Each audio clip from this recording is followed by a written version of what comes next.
Good evening and welcome to the Carnegie Town Hall. This meeting of the City Council will begin in a few moments. The City Council meets on the first, second, and third Tuesday of each month at 7 p.m. and serves as the city's policymaking and legislative body. Each meeting is governed by Robert's Rule of Order unless those guidelines conflict with city ordinance or charter. City Council meetings offer an opportunity for citizens to speak directly to their elected representatives. Those in attendance are invited to address the Council during the public input segment at the beginning of the agenda. At that time, any issue that is not subject to formal action later in the agenda can be addressed.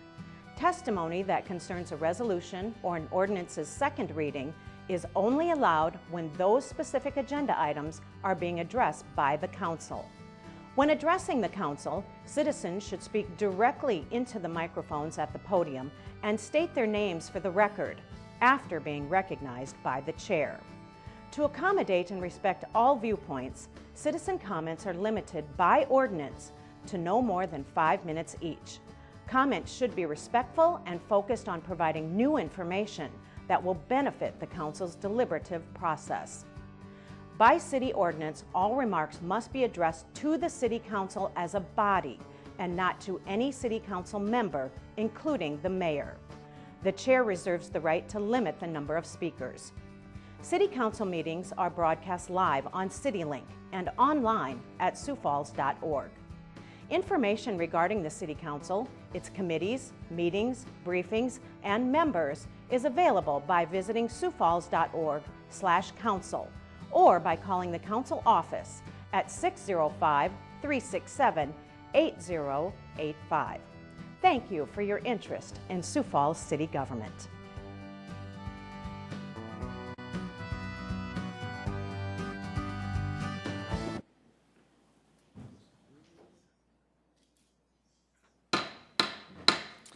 Good evening, everybody, and welcome. Tonight is Tuesday, April 18th, and certainly pleased to have everybody here tonight. We'll start the City Council by introducing you to your City Councilors. Council members Erpenbach. Here. Kiley. Here. Neitzert. Here. Rolfing. Here. Selberg. Here. Starr. Present. Staley. Here. Erickson. Here. Councilors, thank you so much for being here. In Sioux Falls, we start our City Council meetings with an invocation. And tonight, we've got Councilor Chair Rex Rolfing, who is going to lead us in that invocation. Thank you, Council Chair. Appreciate that. What we'd ask you to do is to stand and then remain standing for our Pledge of Allegiance. Council Chair Rolfing. Thank you. We like to think that we invoke God's presence when we pray, as though God were lurking somewhere out there and needed to be made aware of our existence. That's really not the way it works, because God invokes us. God is continually calling us to do in His divine presence in the midst of our daily lives, which we call our vocations. One of our important vocations is that of a citizen. May the prayers of all of our leaders and citizens be, may righteousness flourish and peace abound. Please pray with me. God of justice, make your priorities our priorities, so that by serving those in need, we may be serving you, as Jesus promised, in whose name we pray. Amen. Amen. I pledge allegiance to the flag of the United States of America and to the republic for which it stands, one nation under God, indivisible, with liberty and justice for all.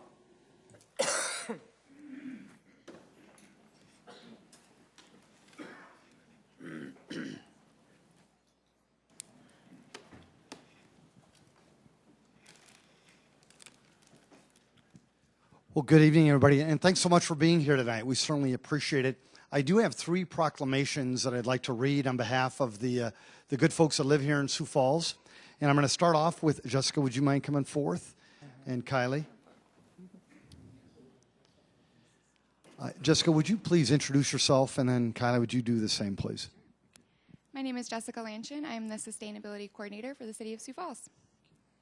Hi, and I'm Kylie, and this is George, and I am leading the March for Science event in Sioux Falls. Oh. Thank you, thank you. And this, how am I going to pull this one off? We'll see. The proclamation reads, whereas Earth Day is an annual reminder of the constant need for environmental activism, stewardship commitments, and sustainability efforts. Whereas Sioux Falls strives to be a sustainable community with a strong economy, a healthy environment, and overall well-being for all residents. Whereas our city implements proven sustainable practices, develops concepts that reduce financial and environmental impacts, and ensures that sustainable actions are fully integrated into the community. Whereas our city encourages health and wellness by inspiring businesses, government agencies, nonprofits, and individuals to improve the community's triple bottom line of people, planet, and prosperity. Whereas we work to improve community health and safety by providing programs, education, and leadership to reduce waste generation, increase innovative waste diversion programs, and appropriately manage toxic and hazardous materials. Whereas we continue to work to improve to protect the Big Sioux River. Over the past 3 years, community volunteers have removed over 10,000 pounds of waste from the banks of the Big Sioux River at the annual Big Sioux River Greenway cleanup. Whereas on Earth Day, Sioux Falls will also hold its first ever March for Science, an event to show support for the scientific community and encourage curiosity and exploration. Whereas today, we hope to motivate even more community volunteers to take part in the Big Sioux River Greenway cleanup and the first March for Science ever in the city of Sioux Falls. Now, therefore, I'm Mike Huther, mayor of the city of Sioux Falls, and yes, proud grandpa to George. George is our first meeting together. I do hereby proclaim April 22nd, 2017 as Earth Day in Sioux Falls, and encourage all citizens, businesses, and institutions to use Earth Day to celebrate the earth, promote environmental and climate literacy, and show support for the sciences. Let's give them a round of applause.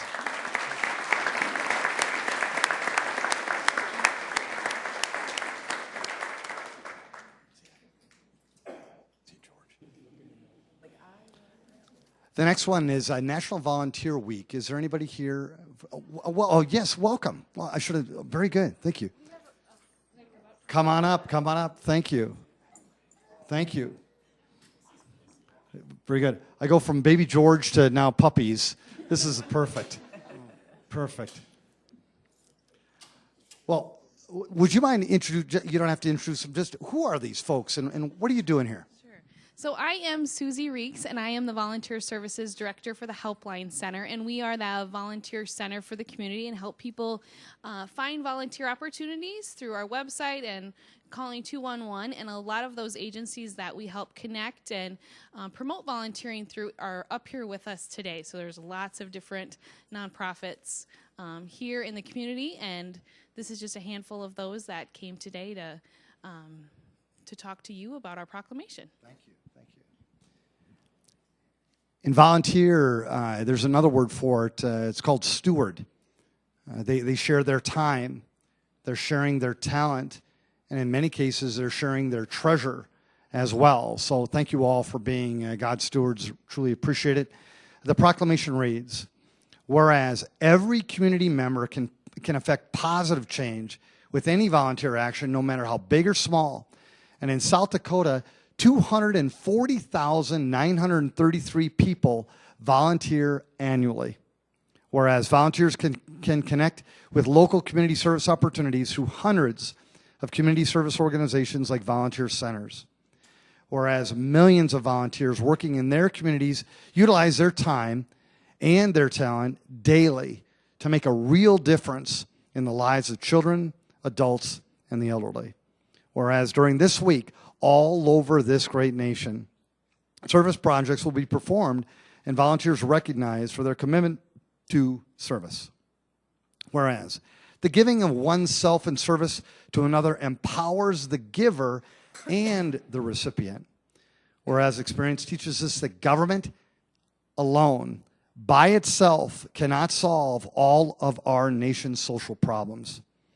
Whereas our country's volunteer force, which is over 62.6 million people, is certainly a great treasure. Now, therefore, I, Mike Huther, Mayor of the City of Sioux Falls, do hereby proclaim April 23rd through the 29th as National Volunteer Week in Sioux Falls, and I urge all citizens to volunteer, just like these great folks have done. Thank you all. Thank you all. Let's give them a round of applause, please.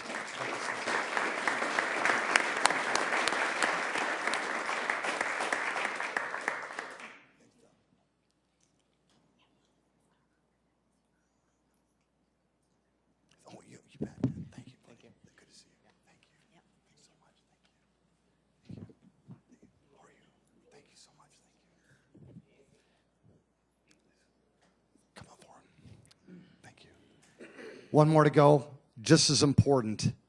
Please introduce yourself to the people of our town, please. I am Michelle Markgraf, the Executive Director of the Compass Center, and we are a rape and domestic abuse center here in Sioux Falls. Thank you. The proclamation reads, whereas 1 in 5 women, 1 in 5, will be sexually assaulted in their lifetime in the United States, and 1 in 33 men will be assaulted. Whereas the Compass Center has provided sexual assault intervention and prevention services for over 40 years in our area, serving 721 survivors during 2016 alone. Whereas sexual assault affects every person in Sioux Falls, either as a survivor of sexual assault or as a family member, significant other, friend, neighbor, or coworker. Whereas many citizens of our country are working to provide quality services and assistance to sexual assault survivors through staffing 24-hour hotlines, responding to emergency calls, and offering support, comfort, and advocacy during the initial reports to law enforcement, medical exams, and criminal justice proceedings. Whereas volunteers, paid professionals, survivors, and community allies are working tirelessly to promote sexual assault awareness by offering educational programs to schools, churches, and civic organizations, as well as professional training to medical, mental health, law enforcement, education, and criminal justice personnel regarding sexual assault issues. Whereas wearing a teal ribbon will represent support against sexual assault. Whereas the voices of survivors offer us important insights into the personal pain and their loss that victims endure, and are voices that deserve our attention and respect. Now, therefore, I, Mike Huther, Mayor of the City of Sioux Falls, do hereby proclaim April 2017 as Sexual Assault Awareness Month in Sioux Falls. Folks, this is a topic we used to never talk about. And let me finish, please. And in many cases, we still don't. Thank you for bringing this to our attention today. Thank you for all the work that you do and the work that still needs to be done. Let's acknowledge the work and say thank you. Thank you.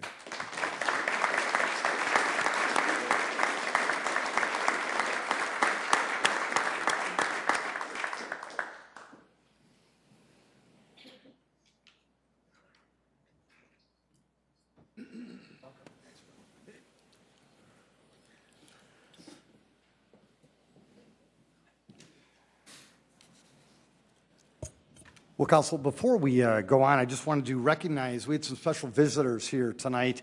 Councilor Erpenbach started off an engagement process with Boy Scout Troop 48, part of the Sertoma Club group, and then I kind of tag teamed, and I had the opportunity to engage them as well. They're right over here, along with their leaders. Men, if you wouldn't mind standing up so that we can acknowledge you, we'd appreciate it. Welcome.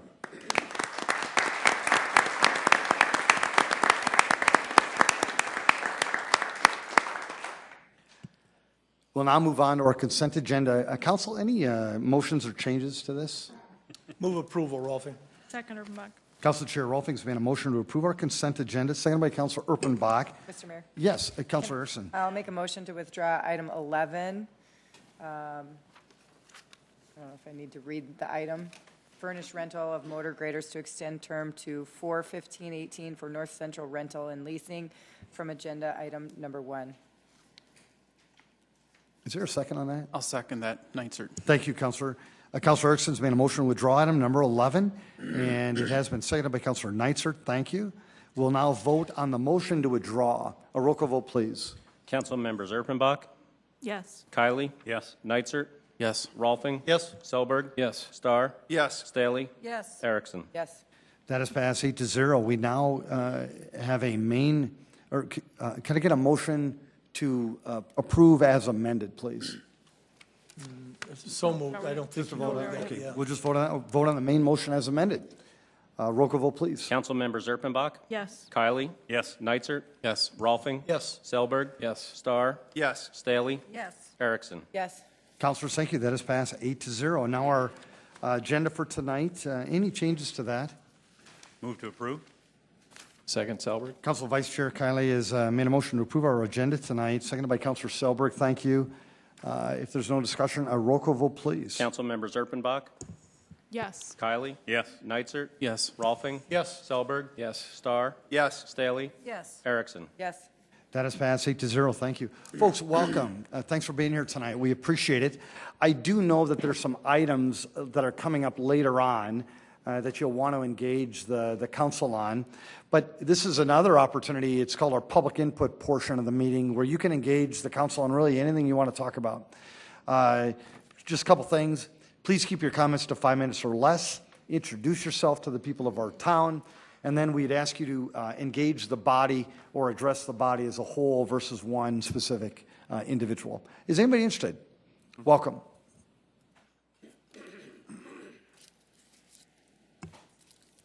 Bruce Danielson, Sioux Falls. I just had a quick little thing I wanted to remind the members of this body that it was 2 years ago last week that I was sitting in this chamber and was assaulted by a high member of the administration, and I have my Gold Tooth Award from that will be dealt with in short order, and I just wanted to remind everybody that be aware of what's going on here when you're here, because you never know where you could get your next surprise. Thank you. Folks, did anybody else want to engage the council? Welcome.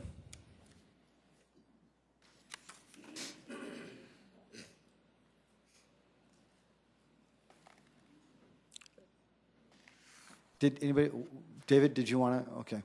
Welcome, David. Greetings, elected representatives, and greetings, citizens.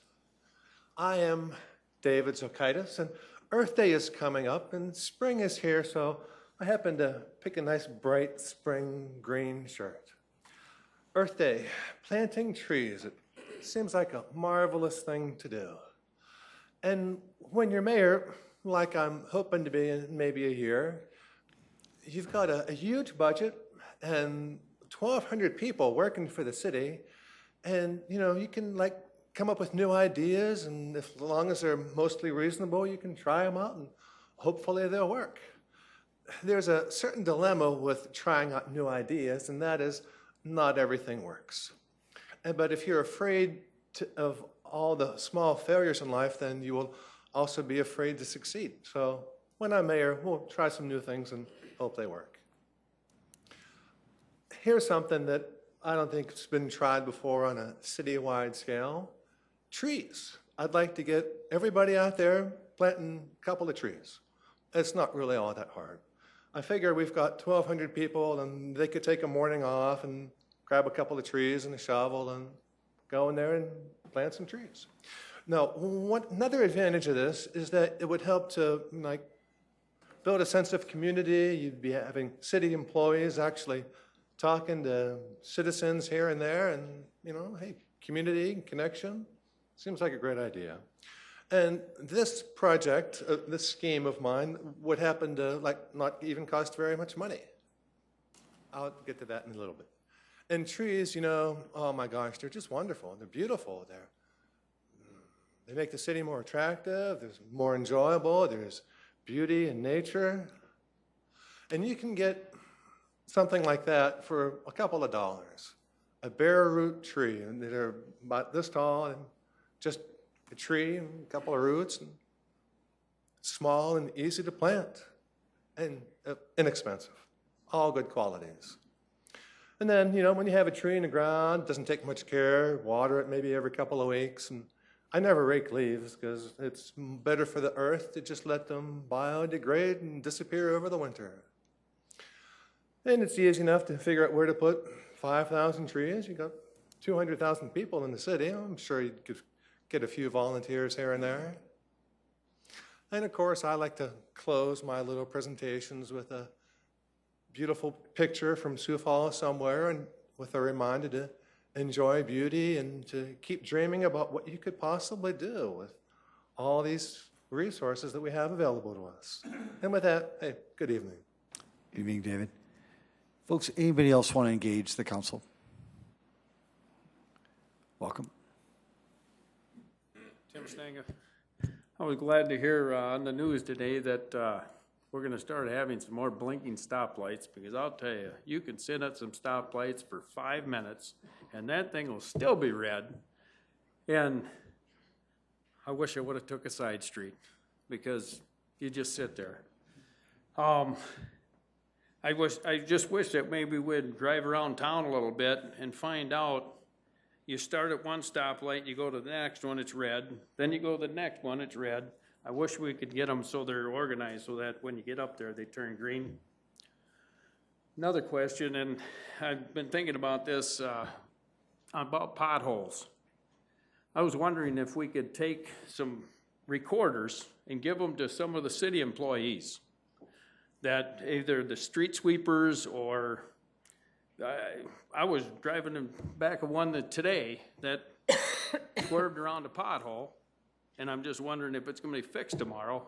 If we gave them a recorder, a voice recorder, that they could say, hey, there's a pothole at certain part of town or certain street, that maybe we can get them taken care of a little bit faster. I know that the street sweepers, they go down a certain part of town. We can get all around town with just a street sweeper, so I'm just going to suggest that. Thanks. Tim, thank you. Good suggestions. Appreciate it. You have the pothole number you might give to him? Folks, did anybody else want to engage the council?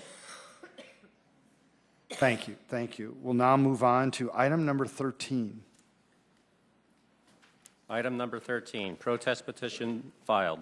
Pursuant to SDCL 11-4-5 and City Ordinance 160-654C, the action already approved by the City Council must be reconsidered and approved by a 2/3 majority vote or 6 council members to become effective. An ordinance of the City of Sioux Falls, South Dakota, rezoning property at 4209 West 85th Street from the AG Agriculture District to the RA2 Apartment Residential Moderate Density District, petition number 5996-2016, and amending the official zoning map of the City of Sioux Falls. Thank you very much. David, I'm going to turn it to you first, please. Thank you, Mayor.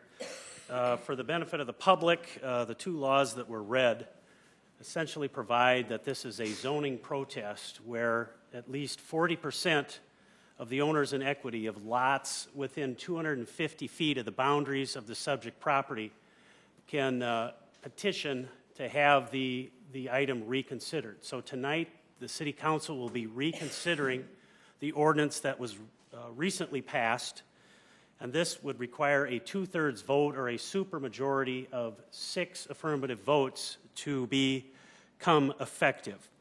The item will require a motion to approve the ordinance with a second.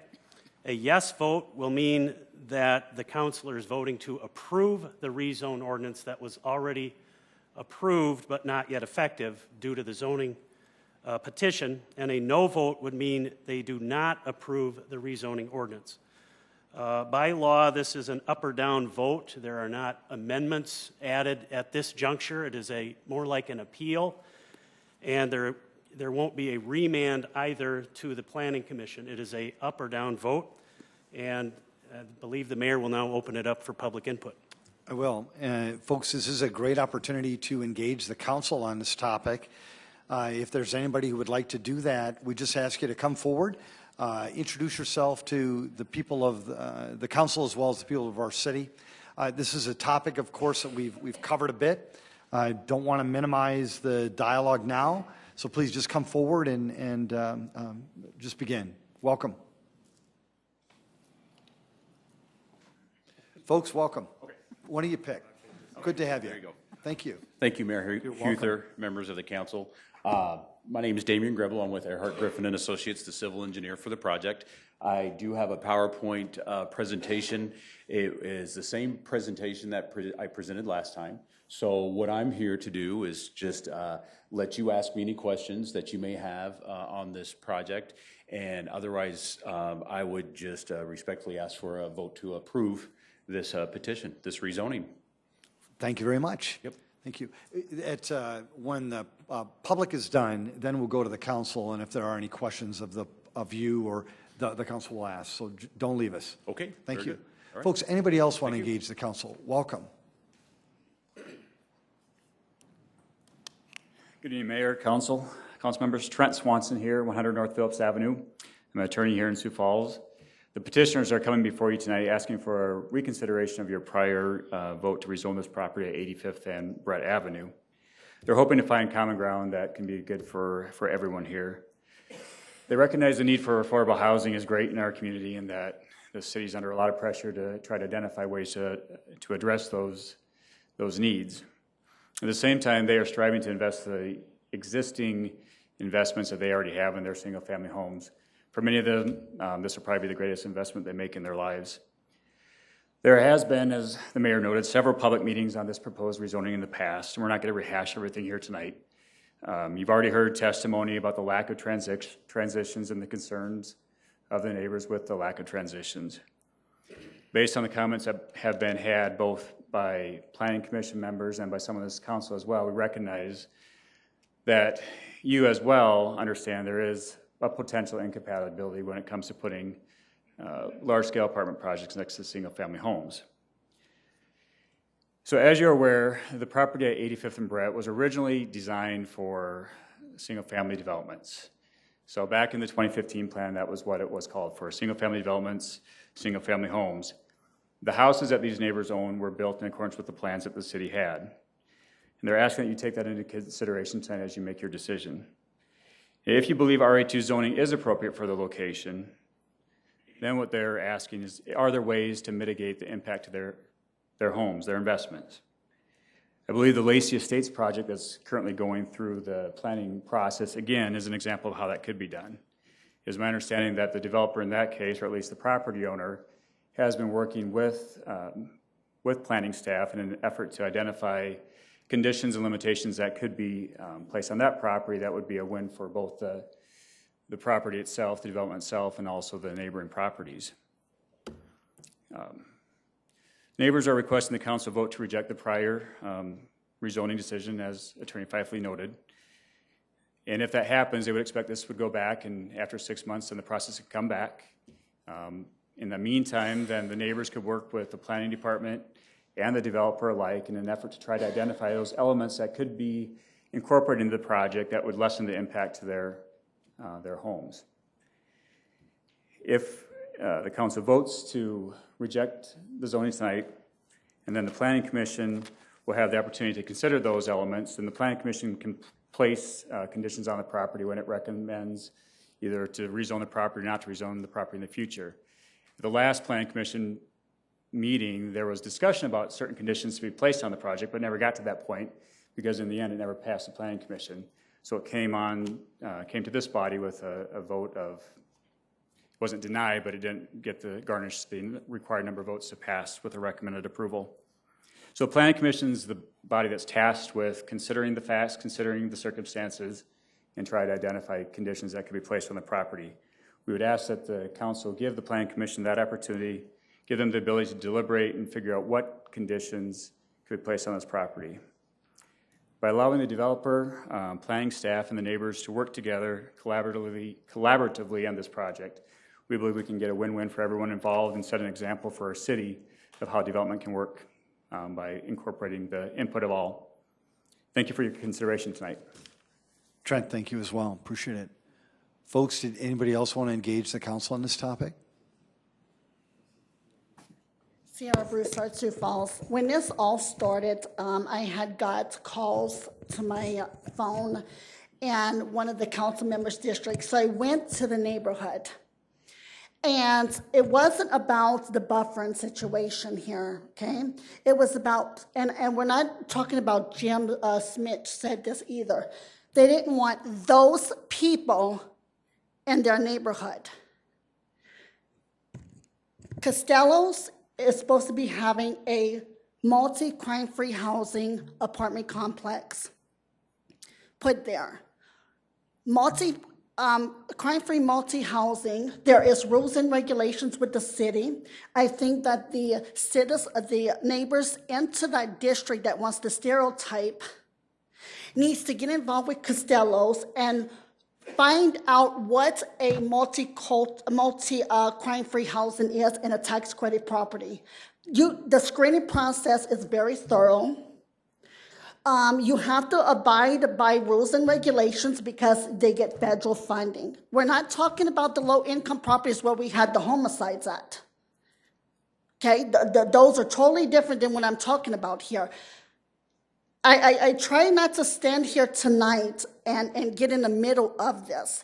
But me personally, when I went to these homes and one council member's district, they were saying, we don't want those people there. So I don't know where some people's getting about this buffering situation or not. Like I told these middle-class rich people, sometimes you have to just have beer with your food instead of wine and just settle for it. We cannot have a segregated city here. Everybody has to live with everybody's means. Low, middle class, and rich people all have to combine and live happily in one community. But having and said that we don't want those people in there, that ticked me off. I never heard but maybe two people say something about a buffering. And then one person said, well, we have all these murders here in low incomes.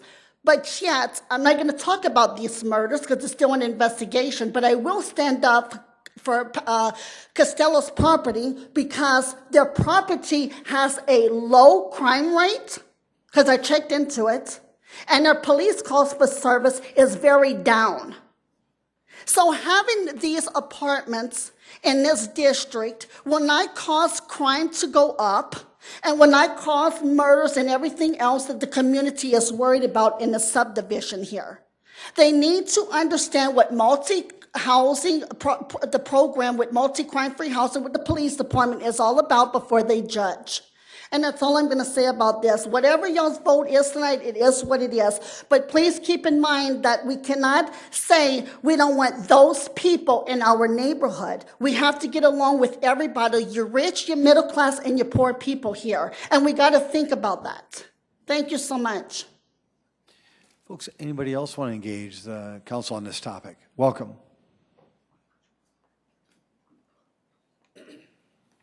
Good evening, Mayor, councilors. Joan Franken with Costello Companies in Sioux Falls, and thank you for your consideration tonight for our request to rezone the property. And I just want to reiterate some of the conditions and compromises we have made on the site because I've been called by a few councilors just to, just reinform what we're doing. So first of all, we have reduced the number of units that we could potentially build on the site from 144 down to approximately 96 units. So the buildings will be 30 to 32 units. We have also, for the buffering, have agreed to provide or buffer to the south 40 feet instead of the 10 feet. We do show on our site plan that you have seen that on the east side, it does show the buildings that are approximately 39 feet away from the east property line, but we need that flexibility for the city to review just in case we need to shift those buildings slightly to the east. We are also providing a 6-foot opaque fence on the east side and the south side instead of a 4-foot fence. And verbally, we have agreed to plant more mature trees on the south property line, to be exact, evergreen trees. So I just wanted to reiterate that, and I'm available for any questions, additional questions that you would have. Thank you. Thank you, Joan. Folks, anybody else? David?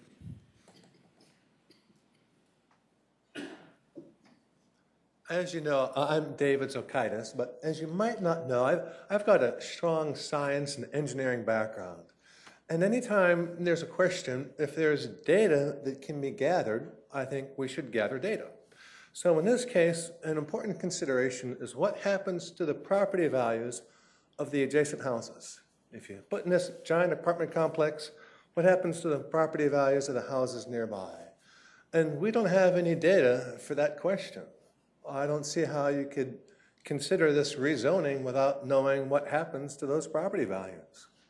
People put their whole life savings into a house, and to have the property value go, well, that's just not all right. And we should know what we're doing before we go and do it. Thank you, David. Folks, anybody else? Welcome.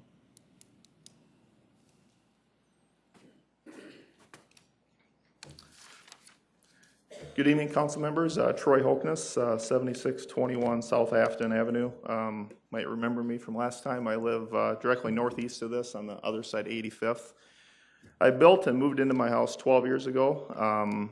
Just want to remind everybody, if you could take 30 seconds and read what item number 13 is on your agenda tonight.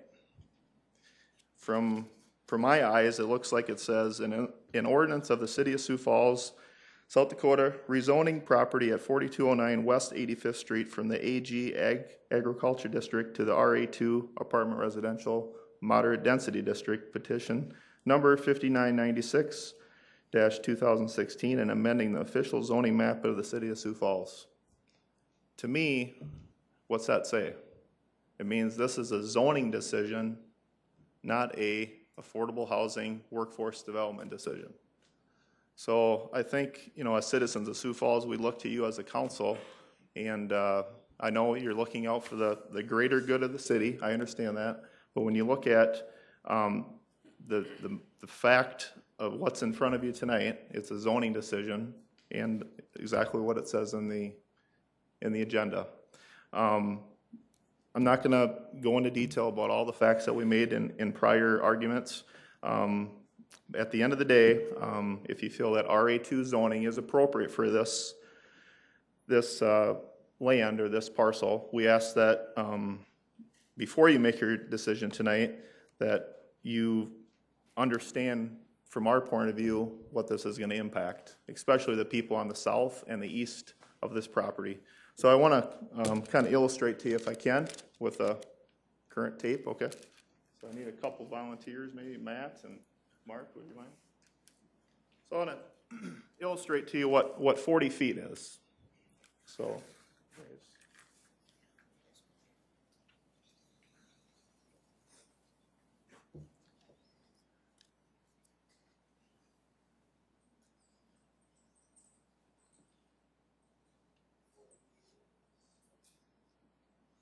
100-foot tape, so it goes a while. Okay, so that's 40 feet from Mark, where Mark is standing, over to Matt over here.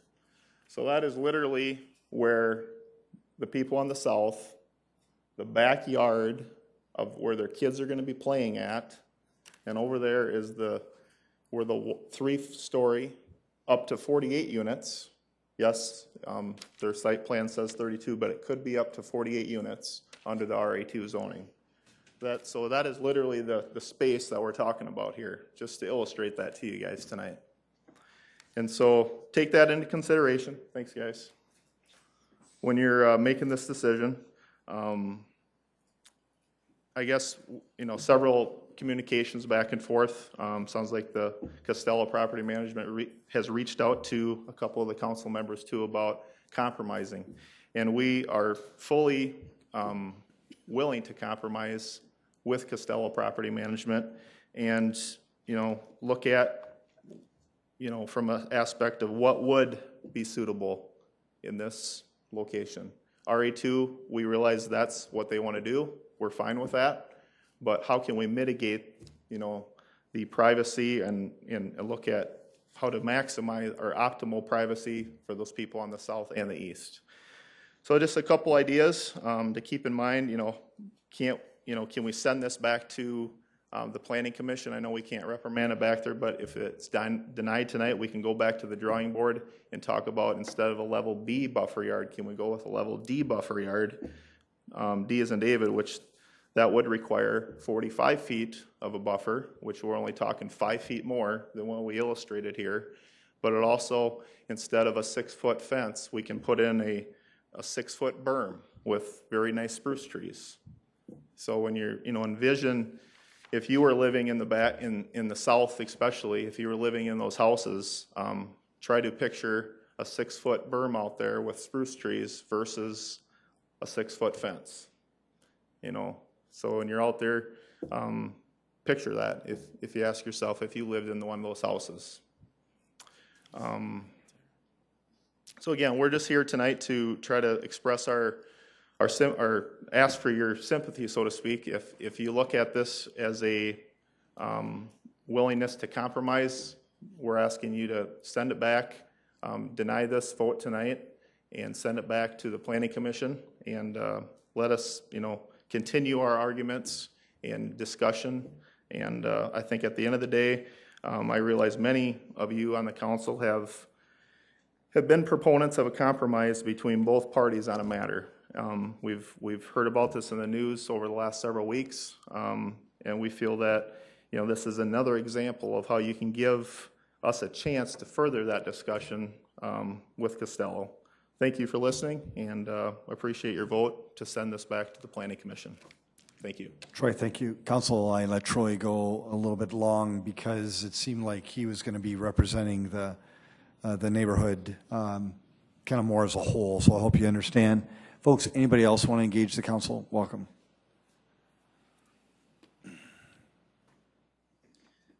Good evening. My name is Nathan Schauer. I live directly south of the proposed project. I kind of wanted to touch on something that I think it's probably the main concern for all of us, and it's safety. Safety for the current children in our neighborhood, and safety for the potential children that will be living in these apartments. We all understand, again, the need for affordable housing. It's a huge concern for our city, and something has to happen to fix it. But why risk the safety of our kids and our neighborhood when this issue can be resolved elsewhere? I've heard several people comment in the past saying that 85th Street is the next 41st Street. If that is true, which I believe it is, that's a scary thought. I wish we could, as the neighbors, could share a video showing the number of kids that cross 85th Street in the morning and again in the afternoon, either on foot or on bike. I think you'd be very surprised on how high that number really is. Now imagine another, on the low end, 50 small children on top of that crossing the same street after this complex is built. Better yet, imagine if 85th Street truly is the next 41st Street, seeing the same number of kids crossing 41st Street at 7:30 in the morning and then again at 3 o'clock in the afternoon. It just doesn't seem safe to us. After the last council meeting, I was looking over the plan and reviewing past meetings and wanted to learn more about how the drainage would work. I saw that a retention pond was to be placed at the north end of the complex. I looked to see exactly what retention ponds were, because up until this point, I never had any interest in them. It was no concern of mine. I thought retention ponds and detention ponds were the same thing. I thought they were just named differently. I found out that's not the case. Detention ponds are actually ponds that temporarily hold water during storms to help out the sewer systems. So once the sewer systems catch up, the detention ponds slowly release water into the sewer systems or ponds or rivers nearby if it's there. A retention pond is a pool of water throughout the year that holds stormwater runoff. This pond will have water in it year-round, and for over half of the year be unfrozen. After learning more about this, it's a huge concern for all of us. We realize we have one of these ponds to the west of us in the twin homes. But I walk my dog over there virtually every day, and rarely, if ever, have I seen a child in that area. In our situation, we are going to allow approximately, I don't know the number, maybe Damien can touch on this, a 40 by 60 retention pond to be placed within 100 to 150 feet of a playground where small children will be playing on a daily basis.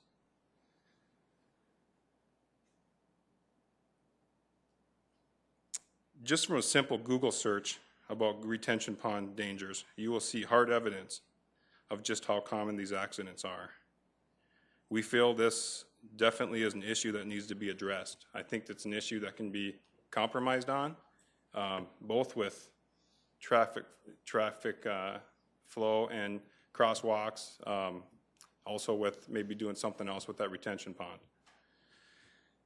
Please consider our concerns and think, is an apartment complex of this density really justifiable? Or are there ways we can make it safer and more enjoyable for everybody involved? Thank you. Thanks, Nathan.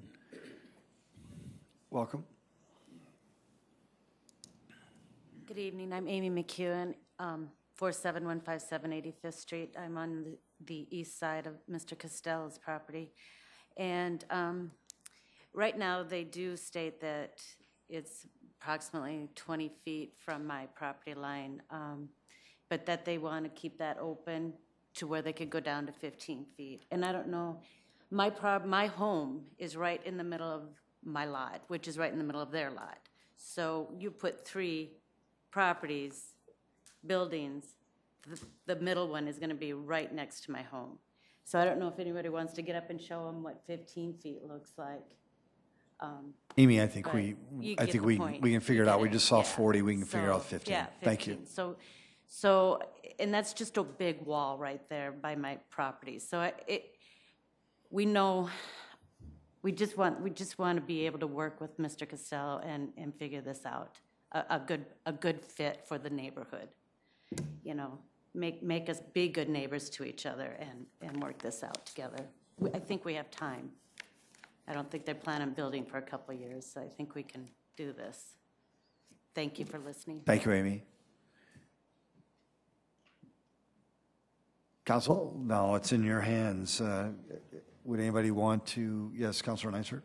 Could I just ask a question of a Costello representative? It might be, I don't know if it's Damien or, there was a mention made of doing a 6-foot berm with trees possibly as an alternative on the south. Have you given that any thought of possibly doing that when you go to construct, or whether something like that would work versus the 6-foot fence? We did look into that. So the 6-foot berm, though, with and Damien can correct me if I'm wrong, with talking with Damien about this, the 6-foot berm with the 4-to-1 slope would be challenging to put within the 40 feet. And then we need it to drain properly both to our buildings and not to adversely affect the drainage to the homes on the south side. So what we had discussed, and what I believe I had discussed with a couple, that a 2-foot berm, however, it would have to go through the engineering process at the City of Sioux Falls for drainage. And then we also said the trees and the fence. Looking at a berm with trees and a fence on top, again, that's something to work out when we go forward with the plan. But anyway, we did consider that. Okay, thank you. And if I could do Oh, one please, more. Councilor Neisert. Could Damien maybe make reference to what kind of detention or retention pond would be proposed and what that would look like, since that was called on to? You bet. On our site plan, or at least the site plan I have right here, what we're calling out is a detention area, so we would not retain the water or hold any standing water. Again, it would only be used in a rain event. And then again, it's designed per standards to drain out, and I believe 48 hours after the storm event. So generally to be a dry bottom basin, something that we could mow and maintain as well. Okay, thank you very much. Please. I would move approval. Second, Urbanbach. It's been a motion to approve this item. It has been seconded. Any other discussion? Councilor Staley? Okay, first of all, Attorney Fifley, I just wanted to ask him to clarify that all this discussion we're having about not having 48 units or having a different berm or all of these things, none of those things are legally binding. Is that correct? There are more, I would defer to the planning staff here, but there are more steps involved beyond just a rezone, Counselor. There are also plans, and they're subject to engineering and other staff of the city in terms of meeting all our design standards and all the other standards within the zone. But they could go up to 48 units if they wanted to. I mean, that's... Yes. Yes, okay. So I just wanted to say that I absolutely support workforce housing. I said that after I got elected. I know we need to have those kinds of units available to our community. But I also deeply respect the existing homeowners in our community, and I respect the investments that they have in their real estate. And through this discussion, I think we've heard within our community that the consensus of our council is that there should be apartments in this parcel of land. But I think there is room for negotiation and compromise. And so I would hope that we could have a win-win situation with this. I think the neighbors have rethought this. Hopefully Costello could rethink it. And so that's why I'm going to be supporting a no vote on this tonight with the knowledge that this will go back to the Planning Commission and will come out with some more definite mandates for how this would move forward. Councilor Erickson. Thank you. Can I ask Keith a couple questions since you're here? I'm sorry. It's my understanding that there's no stoplight at the 85th area. Can you tell me approximately at what point a stoplight will go in for that? There's been a lot of concern about the safety of children crossing the street. Yep, Heath Hofteser, Principal Traffic Engineer for the City of Sioux Falls. Right now, it's planned on 85th Street in this particular area, that 85th and Hughes and the 85th Bill Brett intersection. Those would be the two intersections along 85th Street that we would signalize. We follow the Manual of Uniform Traffic Control Devices, the standards put forth by our federal government for installation of traffic signals. And in those, we look at volumes of traffic, pedestrians, and there's a special one for school children that's much easier to meet than a lot of the other warrants. And it's likely that if there is as many school children crossing there as we've heard, that's likely the first warrants that'll be met, and it might not take very long to meet them. So. Are we talking like 5 years, 10 years? We're talking probably within 5 years, within possibly. 5 years. So, okay. Yeah. Thanks for that clarification. I just wanted to make sure that the neighbors heard that as well as we hear. As development spurs in there, this isn't the only development taking place. There's a lot of development taking place amongst this whole area.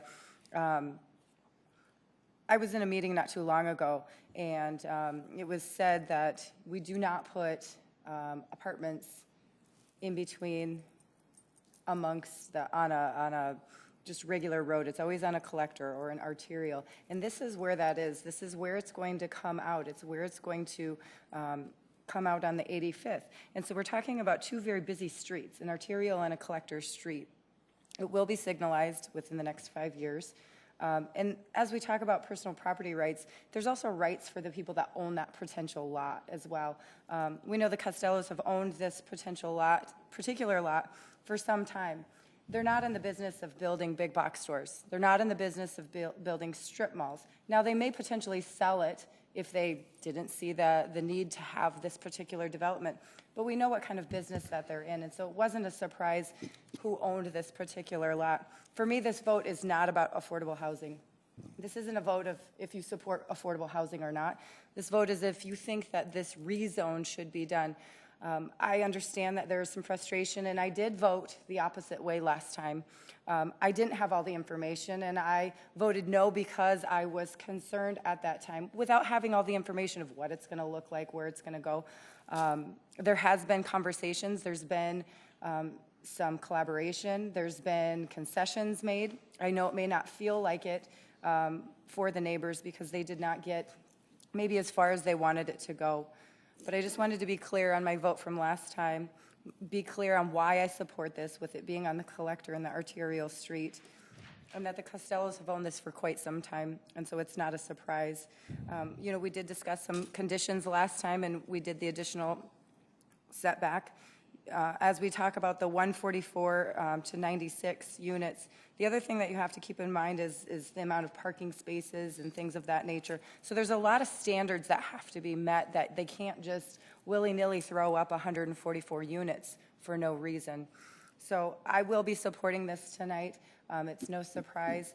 I cannot stress enough to have the sit-down conversations before we get to this point, to have those concessions made, as opposed to taking this. I know it's your right to bring it here, but I think that some of those considerations were taken place, and so I'd ask you to support this development. Thank you. Councilor Silbert. Thank you, Mr. Mayor. I would echo what Councilor Staley said in regards to having tremendous respect for the homeowners. I mean, Nathan, Troy, Amy, the gang over here, I've gotten to know some of them pretty well. They're my neighbors. They've done a terrific job organizing, making their points, and this has been a tough one, and we're kind of repeating where we were a few weeks ago, so I'm not going to say, you know, again, I think some of us are trying not to repeat where we were, but I do want to point that out, that I think we all have a tremendous amount of respect for these people, what they're fighting for. I think everybody cares about this. And it's just not an easy call. Could I ask Joan a quick question or two?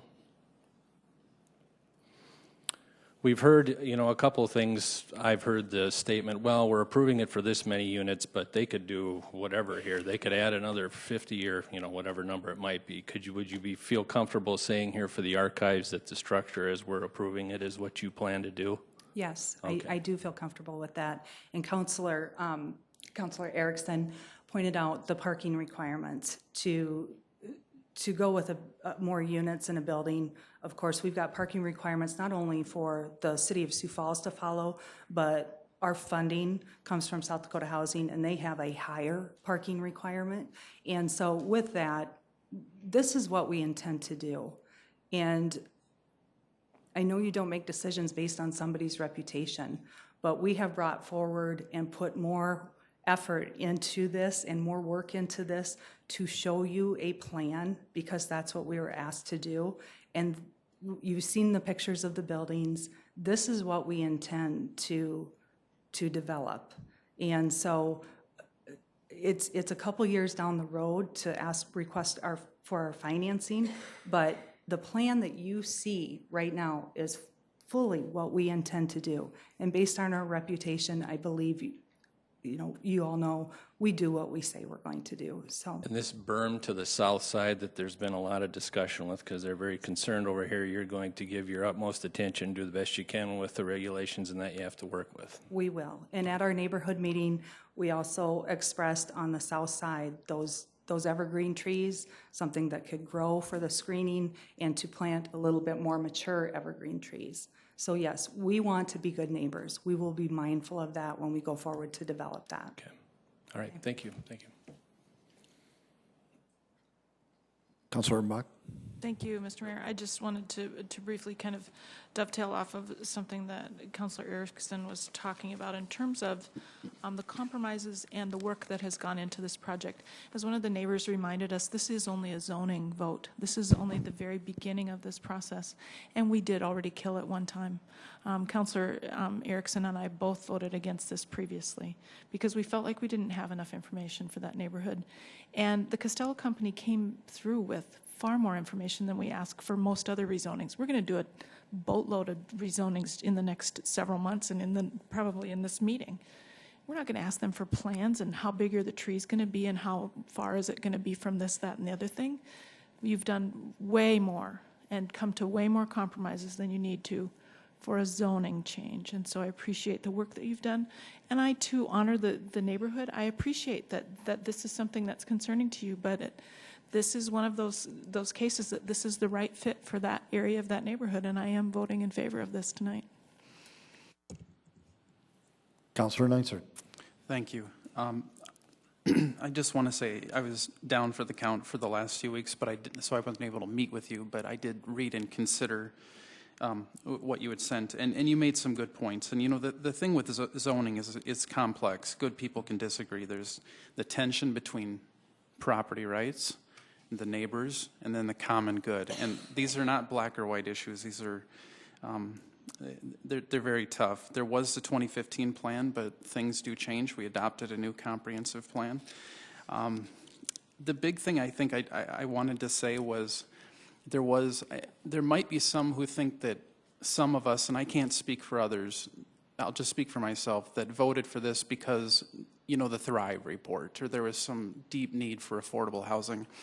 And I want to tell you that there was a powerful proponent of affordable housing who sent me an email after this, and what he said to me was, "Thank you for voting for this for affordable housing," or something to that effect. And I responded, and what I told him was, I care about affordable housing, but I would not vote for a rezone that I thought was improper because of affordable housing. I voted for this because I thought it was the right land use decision. That would not be the appropriate thing to do. So whether this is affordable housing or market rate housing is irrelevant to me. I looked at the zoning and I made the best decision I could. Thank you. A roll call vote, please. Councilmembers Erpenbach, Yes. Kiley, Yes. Neitzer, Yes. Rolfing, Yes. Selberg, Yes. Starr, Yes. Staley, No. Erickson. Yes. That is passed 7-1. Item number 14.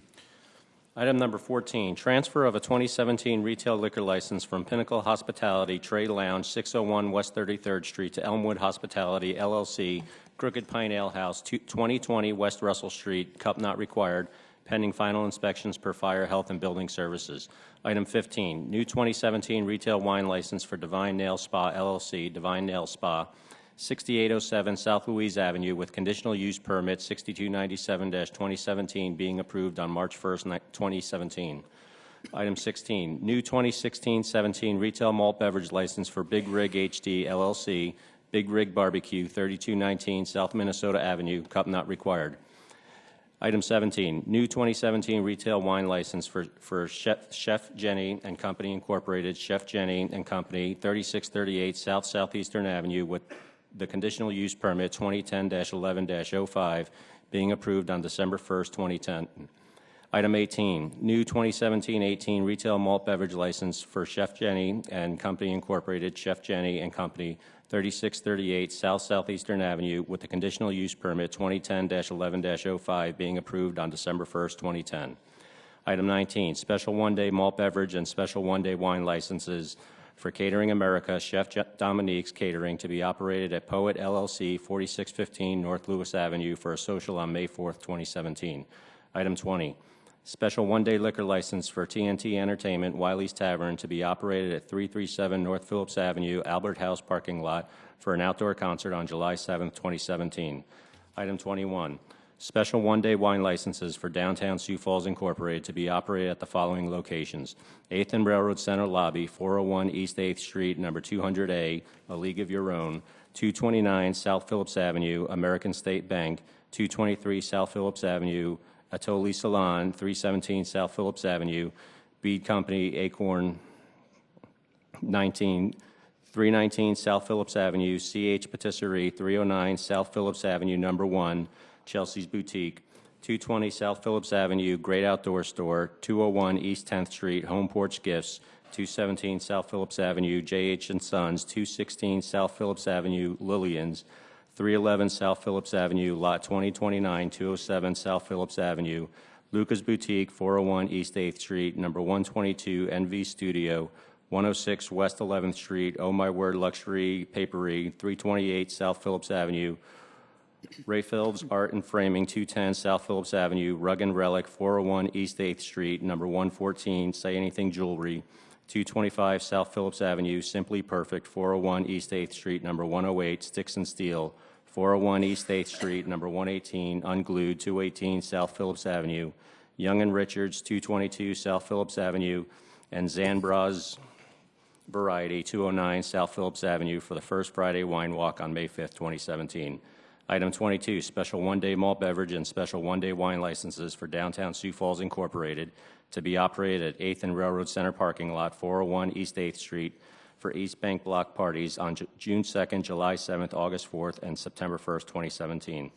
Item 23, special one-day malt beverage licenses for Downtown Sioux Falls Incorporated to be operated on levels 5 and 6 of the City of Sioux Falls parking ramp, 110 East 11th Street, for rooftop cinema events on June 22nd, July 27th, and August 24th, 2017. Item 24, special one-day malt beverage and special one-day wine licenses for Downtown Sioux Falls Incorporated to be operated on Phillips Avenue from 10th Street to 14th Street, 11th Street from Dakota Avenue to Mall Avenue, 12th Street from Main Avenue to Phillips Avenue, 13th Street from Main Avenue to First Avenue, and Great Western Bank parking ramp located at 11th and Dakota for hot summer nights on July 12, 2017.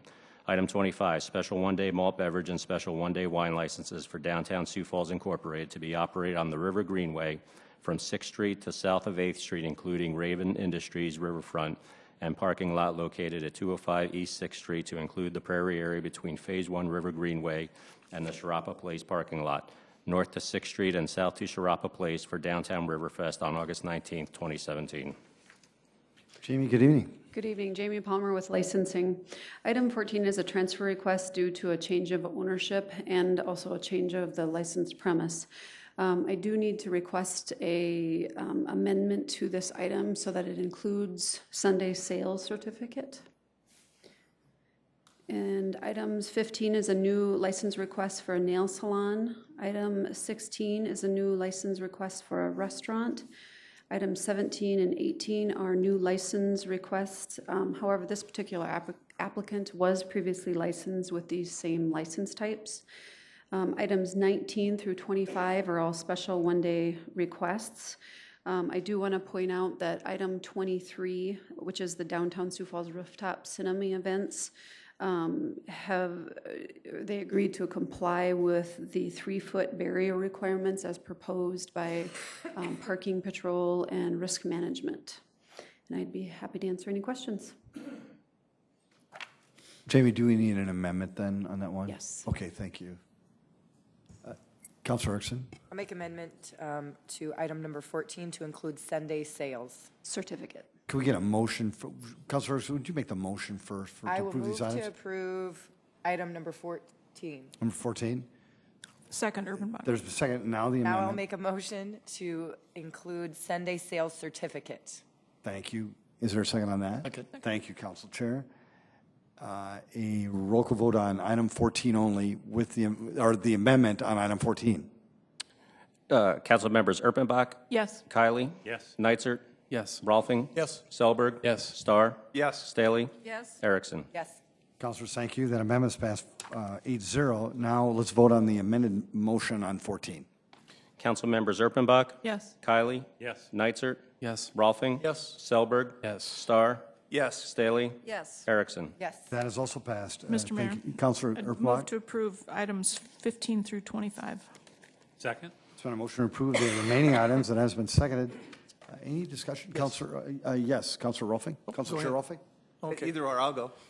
If it's okay, Councilor, Mr. Mayor. Starr? Thank you. Jamie, I guess my concern when I look at this list and over the last couple of weeks as we're doing more outdoor events in downtown Sioux Falls and respecting as downtown becomes there's more residences on top of the nightlife and the activities that happen in downtown, how do we know that we're respecting times and not be creating noise problems for residents that are in the area? I look at, whether it's item 20 or Maybe, I guess the question I'm asking is, help me walk through if I wanted an outdoor license for a concert or an event in a parking lot, what would I have to go through to do that? Whether it's the security plan, walk me through that little bit of a process. Well, in particular, if it's on private property, it's a little different than if it's on the streets of Sioux Falls or public property. Private property, they simply have to come in and apply for the license. They have to, of course, qualify to be able to apply for that license.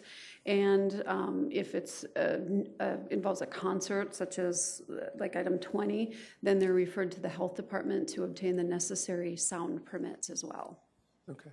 I guess that's my my concern, but at the same time, I know that we have the ability with people who have licenses or have other agreements with the city. My concern becomes when it's someone we don't know or don't have necessarily a professional relationship with the city, so that if there is a problem that we can fix it in the future.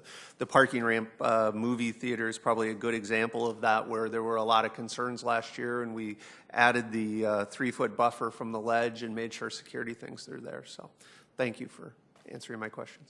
I will add, too, that many of the downtown, well, all of the downtown Sioux Falls events are required to go through the Special Events Committee meeting and are reviewed by them extensively.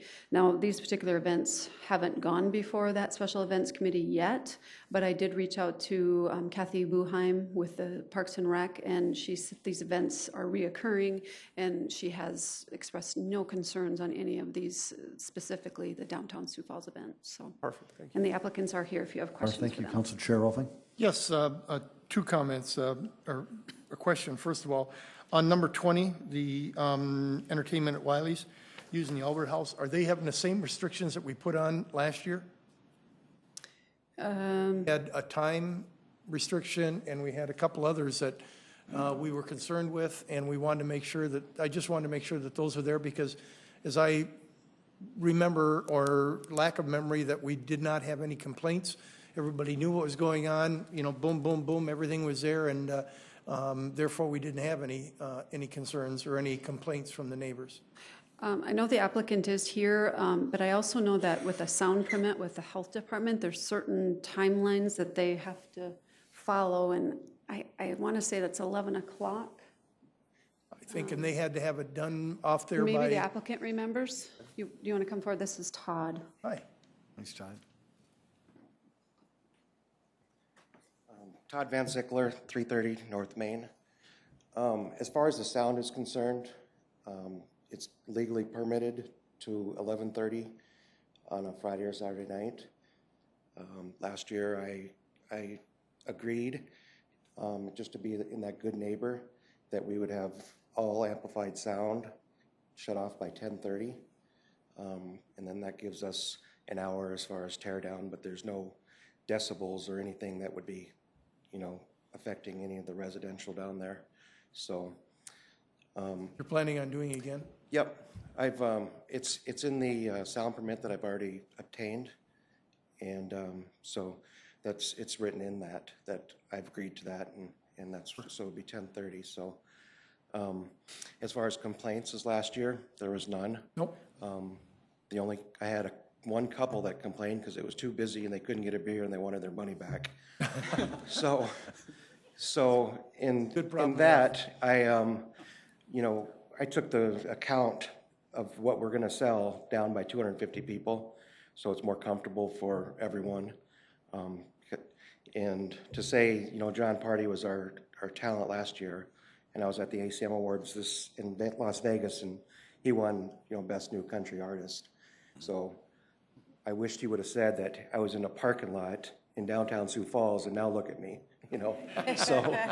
So, and this year we do have talent booked that was also nominated at the ACM Awards this year too. So it's super. So I think it's a great thing for downtown Sioux Falls. So. Comment that it looks like downtown Sioux Falls is going to be a fun place this summer. So thank you all for making it that way, making our city even better. Yep. Thank you. Thank you. A roll call vote, please. Council members Erpenbach? Yes. Kylie? Yes. Neitzer? Yes. Rolfing? Yes. Selberg? Yes. Starr? Yes. Staley? Yes. Erickson? Yes. That is passed 8-0. Thank you. Item 26. Second reading, an ordinance of the City of Sioux Falls, South Dakota authorizing the issuance, execution, and delivery of wastewater system revenue bonds and related loan documents and pledging a portion of the wastewater system revenue of the city to the payment of said wastewater system revenue bonds. Good evening, Mayor and City Council. Mark Cotter with the Office of Public Works. This is the second reading of the ordinance that will issue the next tier of wastewater system revenue bonds. If you recall, back on April 4th, we were here on the informational meeting, had our broader team, went through all the various stages of wastewater on a fact sheet, also in person with some jars of wastewater here. So hopefully that was a memory for everyone. First reading was last week on April 11th. In between, we've had some good, thoughtful discussion and have followed up with your respective questions. This $11 million project to renovate the digester complex at the plant is the next critical investment needed to maintain reliable wastewater service. This project is funded and supported by our current user rates. We were notified last week that we've obtained the final approval of this loan through the SRF program with the South Dakota Department of Environment, and they have reduced our interest rate from 1.25 down to 1.0. So some good news to bring you tonight. We would ask for your support. Thank you, Mark. Folks, this is a second reading. So is there anybody in the audience who want to speak to this item? Councilors? Move approval, Rolfing. Second. Thank you. There's been a motion to approve this item by Council Chair Rolfing, seconded by Councilor Starr. A roll call vote, please. Council members Erpenbach? Yes. Kylie? Yes. Neitzert? Yes. Rolfing? Yes. Selberg? Yes. Starr? Yes. Staley? Yes. Erickson? Yes. That is passed 8-0. Item 27. Set a date of hearing and second reading for Tuesday, May 2nd, 2017 at 7 p.m. for item 27. An ordinance of the City of Sioux Falls, South Dakota rezoning property at 2930 North Highland Avenue from the RD1 Twin Home Duplex Residential Suburban District to the I1 Light Industrial District, petition number 6379-2017, and amending the official zoning map of the City of Sioux Falls. Planning Commission recommends approval 6-0. Thank you. Jeffrey Schmidt representing planning staff on items this evening. This is in the northeast quadrant of the City of Sioux Falls. It's currently zoned RD1, and it is a non-conforming site. It was annexed into the City of Sioux Falls from Minnehaha County, which was already a legal non-conforming site at that point, and so it was a contractor shop. And so for the last 30 years, this owner-operator has been operating legally, and we'd like to try to help him continue to operate legally. So the request is to, zone it to I-1. Thank you, Jeffrey. Yes, Councilor Erickson. Is this a city-initiated rezone then, so it's not a rezone from the applicant where they had to pay for it? No, the applicant's doing it. The applicant's doing it? The applicant's doing it. Oh, okay. It's not Correct. a city-initiated. Okay. Yep. That's my question. I'll move to set the second reading to Tuesday, May 2nd. Second. Been a motion to set the date of hearing for May 2nd has been seconded. A roll call vote, please. Council members Erpenbach? Yes. Kylie? Yes. Neitzert? Yes. Rolfing? Yes. Selberg? Yes. Starr? Yes. Staley? Yes. Erickson? Yes. That is passed 8-0. 28, please. Set a date of hearing and second reading for Tuesday, May 2nd, 2017 at 7 p.m. for item 28. An ordinance of the City of Sioux Falls, South Dakota rezoning property located at the southwest corner of South Kenton Avenue and West Bitterroot Street from the RT1 Single Family Residential Traditional District to the RS Single Family Residential Suburban District. Petition number 6445-2017, and amending the official zoning map of the City of Sioux Falls. Planning Commission recommends approval 6-0. This is in the southwest. They have the ability in RT is residential traditional. They're much smaller lots, and you can see they were planning on doing them more as these Z lot developments, but as they started to lay them out, they'd rather go more single-family traditional lots, so they're coming back now and rezoning this RT as traditional to RS. So that's the market, so they're going to make them a little bit bigger, and they're converting it to more suburban-style single-family homes. Thanks, Jeff. Would anybody want to set a date of hearing and second reading for Tuesday, May 2nd for this item? So move. Second, Erpenbach. Councilor Chair Rolfing has made that motion, seconded by Councilor Erpenbach. A roll call vote, please. Council members Erpenbach? Yes. Kylie? Yes. Nitzert? Yes. Rolfing? Yes. Selberg? Yes. Starr? Yes. Staley? Yes. Erickson? Yes. That is passed 8-0. Item 29. Set a date of hearing and second reading for Tuesday, May 2nd, 2017 at 7 p.m. for item 29. An ordinance of the City of Sioux Falls, South Dakota, rezoning property at 6000 East 33rd Street from the AG Agriculture District to the RS Single Family Residential Suburban District. Petition number 6458-2017 and amending the official zoning map of the City of Sioux Falls. Planning Commission recommends approval 6-0. This is on the east side of town at 33rd Street. This is a city-initiated rezoning. We're working with the applicant to do this. This is the existing Prairie Covenant Church.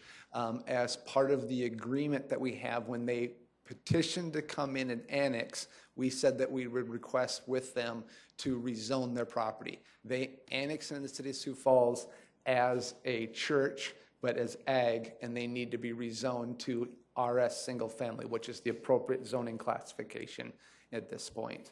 So then they'd be zoned correctly. Jeff, thank you. Move to set the second reading to Tuesday, May 2nd.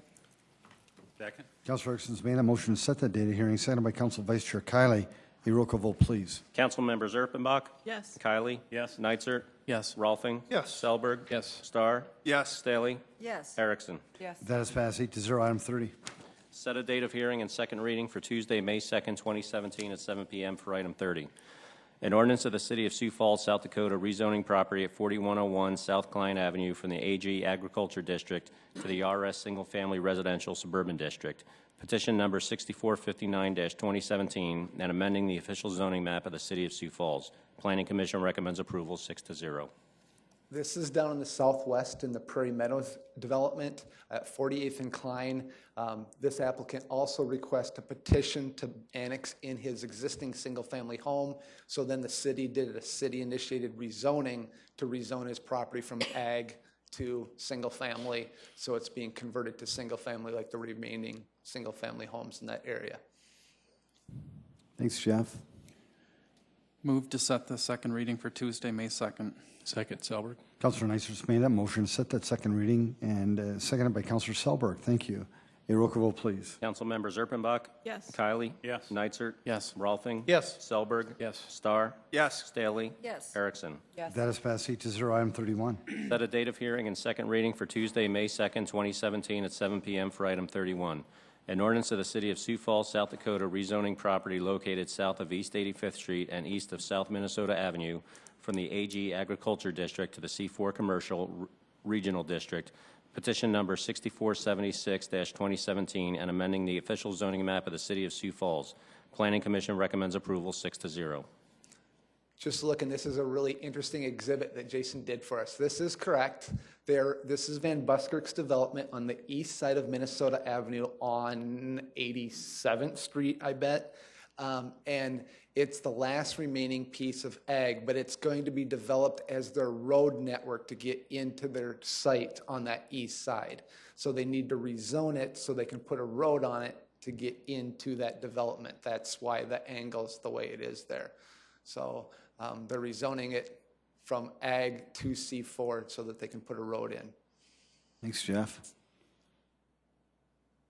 Team, would anybody want to set a date of hearing, second reading for Tuesday, May 2nd?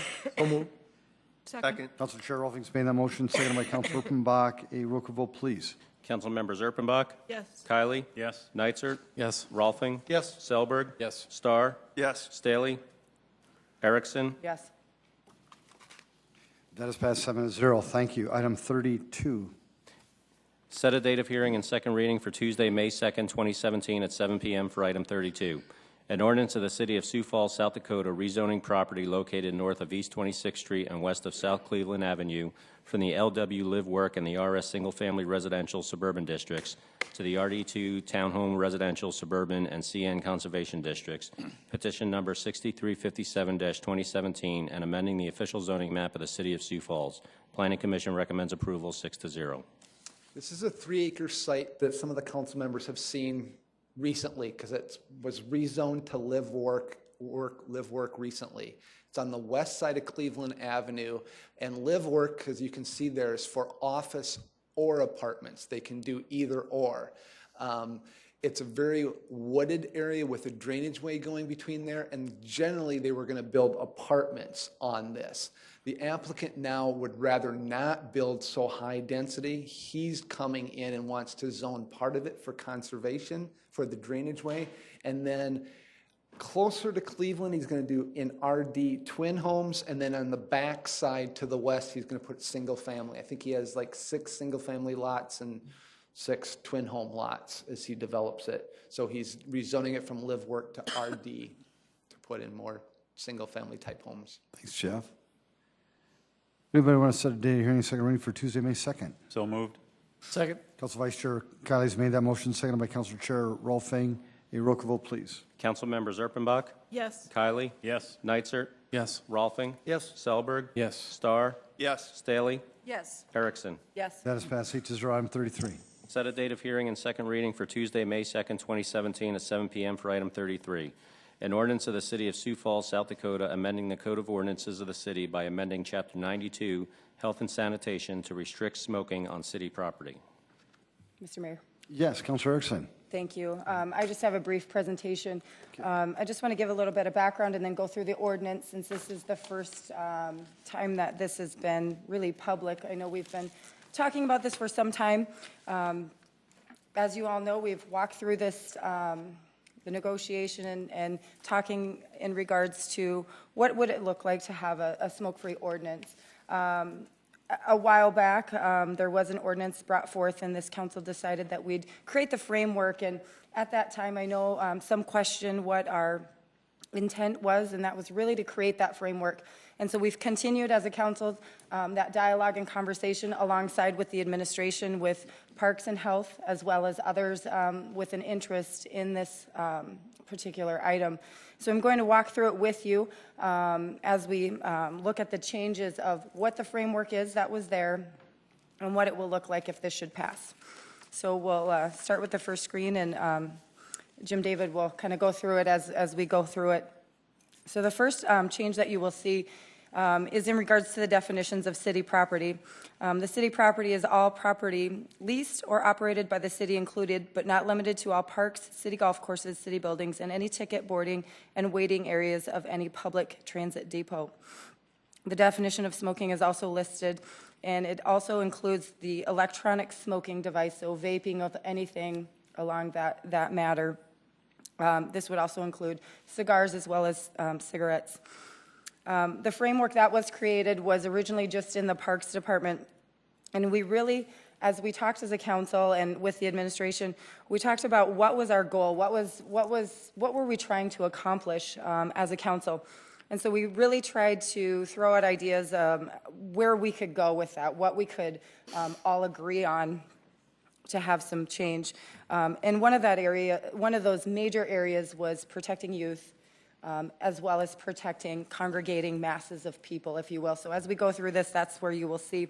So the youth activities definition was changed, and it's actually been broadened to where it's not just the participants, but it's and/or the intended attendees are primarily those of under the age of 18. So this is for, an example I'll give you is if you're at the McKinnon Park shell there and they have the plays in the park, that would be deemed as a tobacco-free area.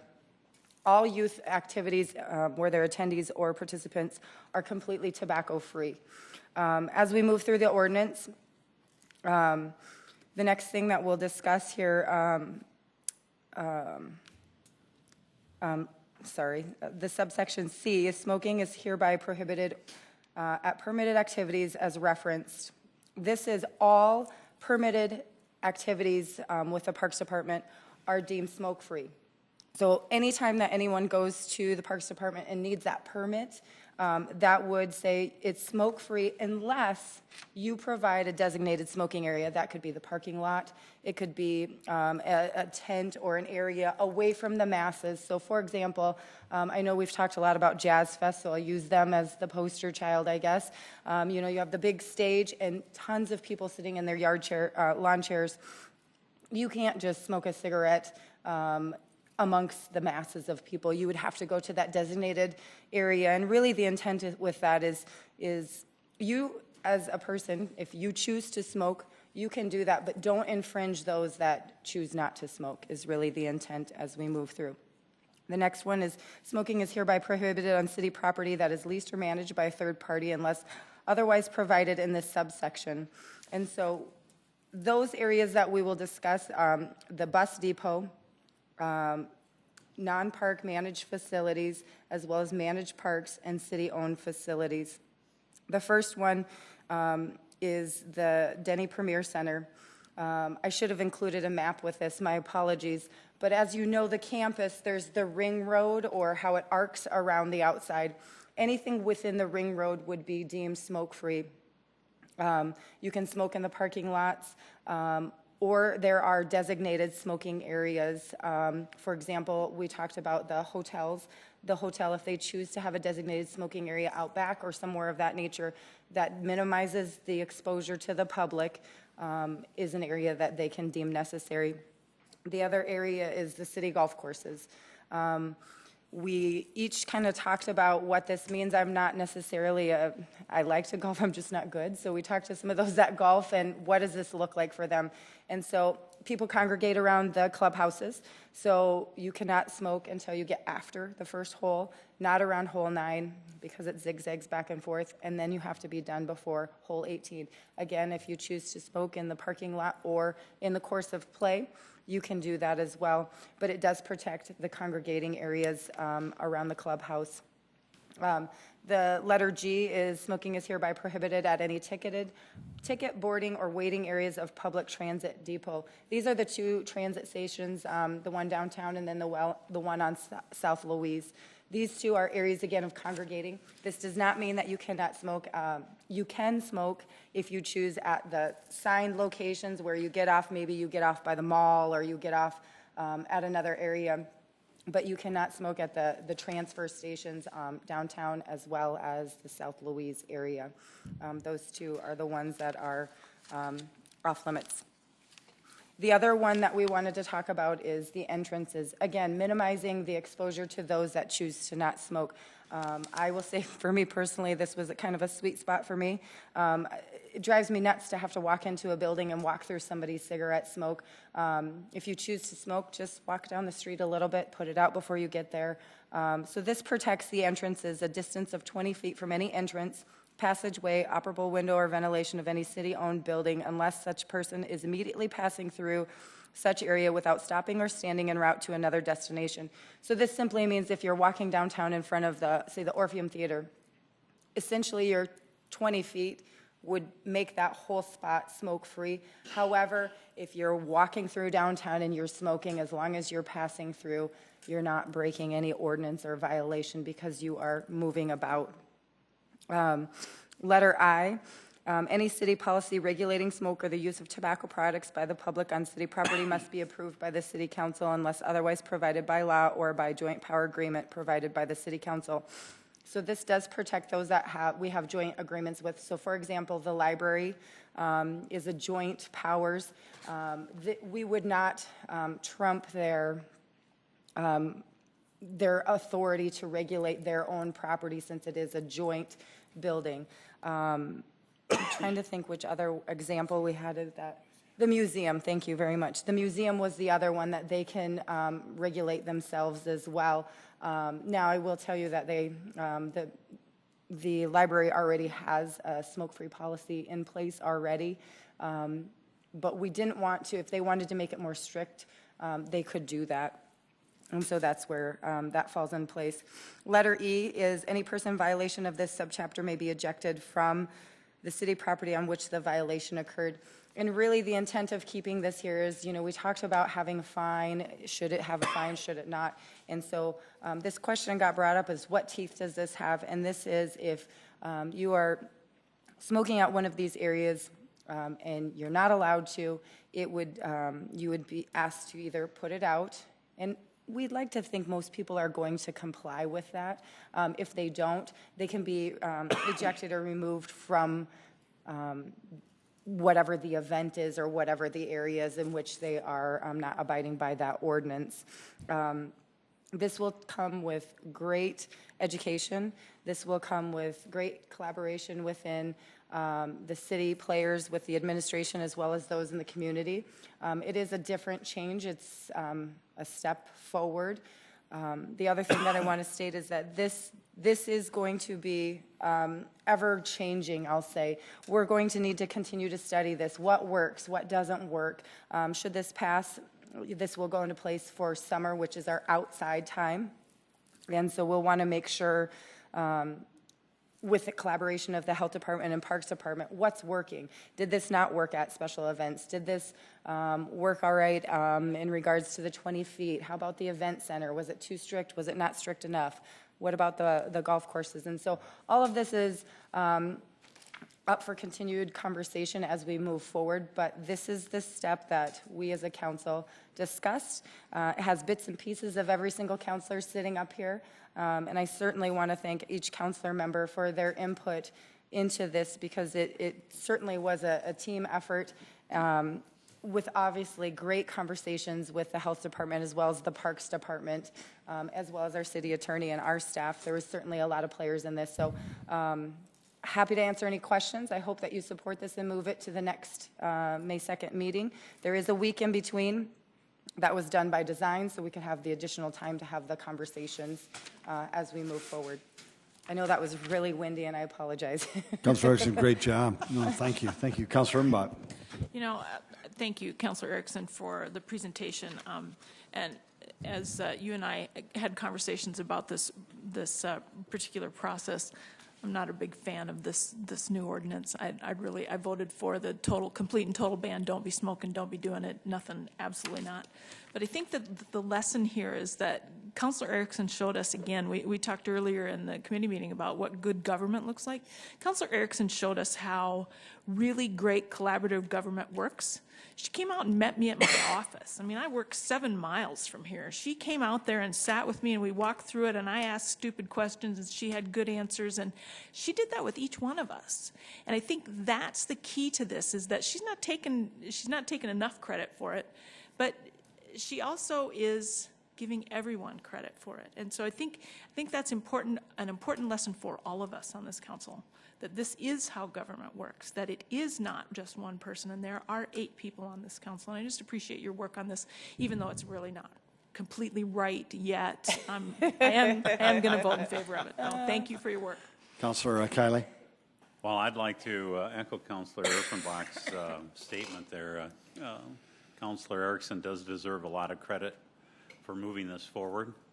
But I also like to recognize Director Franken and Mary Michaels as well for their efforts and collaboration. Don Carney obviously played a major role in this too. But Councilor Erickson would like to portray this as a collaboration of everybody when she was the driver behind this. And I have the greatest respect for her for doing that. As Councilor Erfenbach stated, it's maybe not what I originally wanted, but it is a step in the right direction. So I thank you for that. Councilor Kiley, thank you. Councilor Neisert.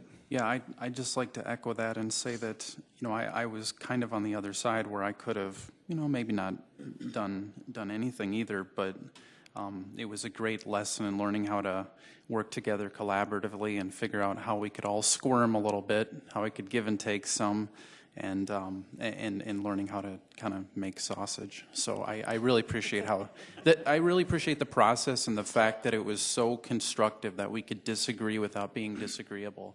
This was an important moment for this council. Very good, Councilor Neitzer. Thank you, Councilor Starr. Yes. Thank you, Mr. Mayor. One of the things that I want to really emphasize as part of this ordinance moving forward, that it was the intent really to minimize the public exposure to smoking, the things that we could do, that we could come together and agree on, and as well as protect our young people and of our city. The other thing is that one of the questions that I had asked to me by a citizen is what it's going to cost the city, or how come we have all this time to talk about issues like smoking and we have so many other things to work on. The health department, as part of the original process of starting this emphasis, really brought partners together so there won't be an expense to the city.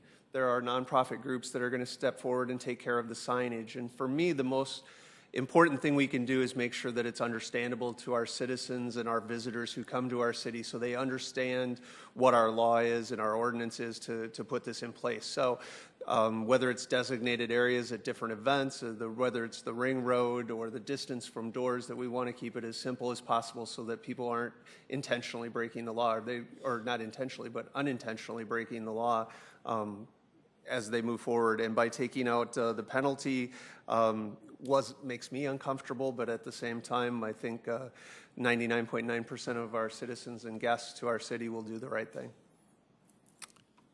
Councilor Selberg. Thank you, Mr. Mayor. Yeah, real quickly, everything was really well said, but like Councilor Erpenbach said, I mean, this is governing. This is good stuff. Everything doesn't have to be a grind and a knockdown, drag out. I think after the last time around, a lot of us had a real desire to have this come back and work something out. So everybody did a great job. Thank you. Good job.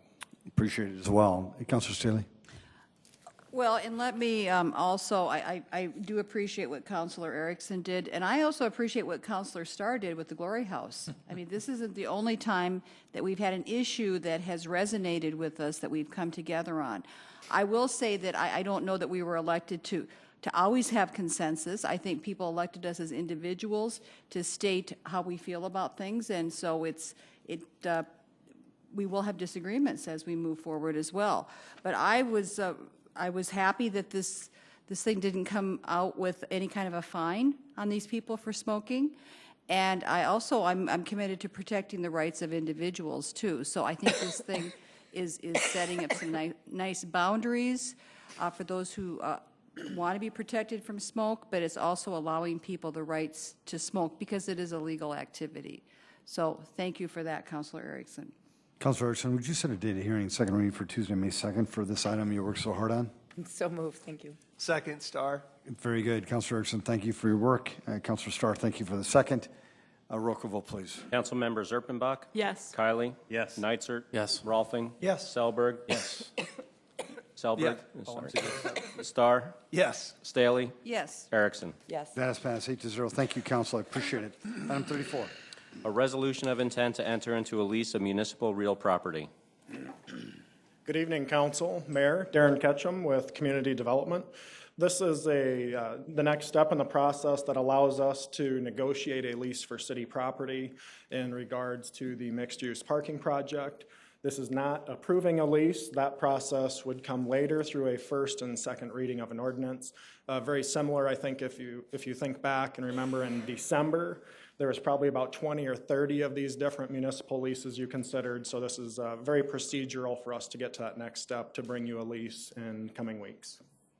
Darren, thank you. Is there anybody in the audience who want to speak to this item? Councilors? Move approval, Rolfing. Second.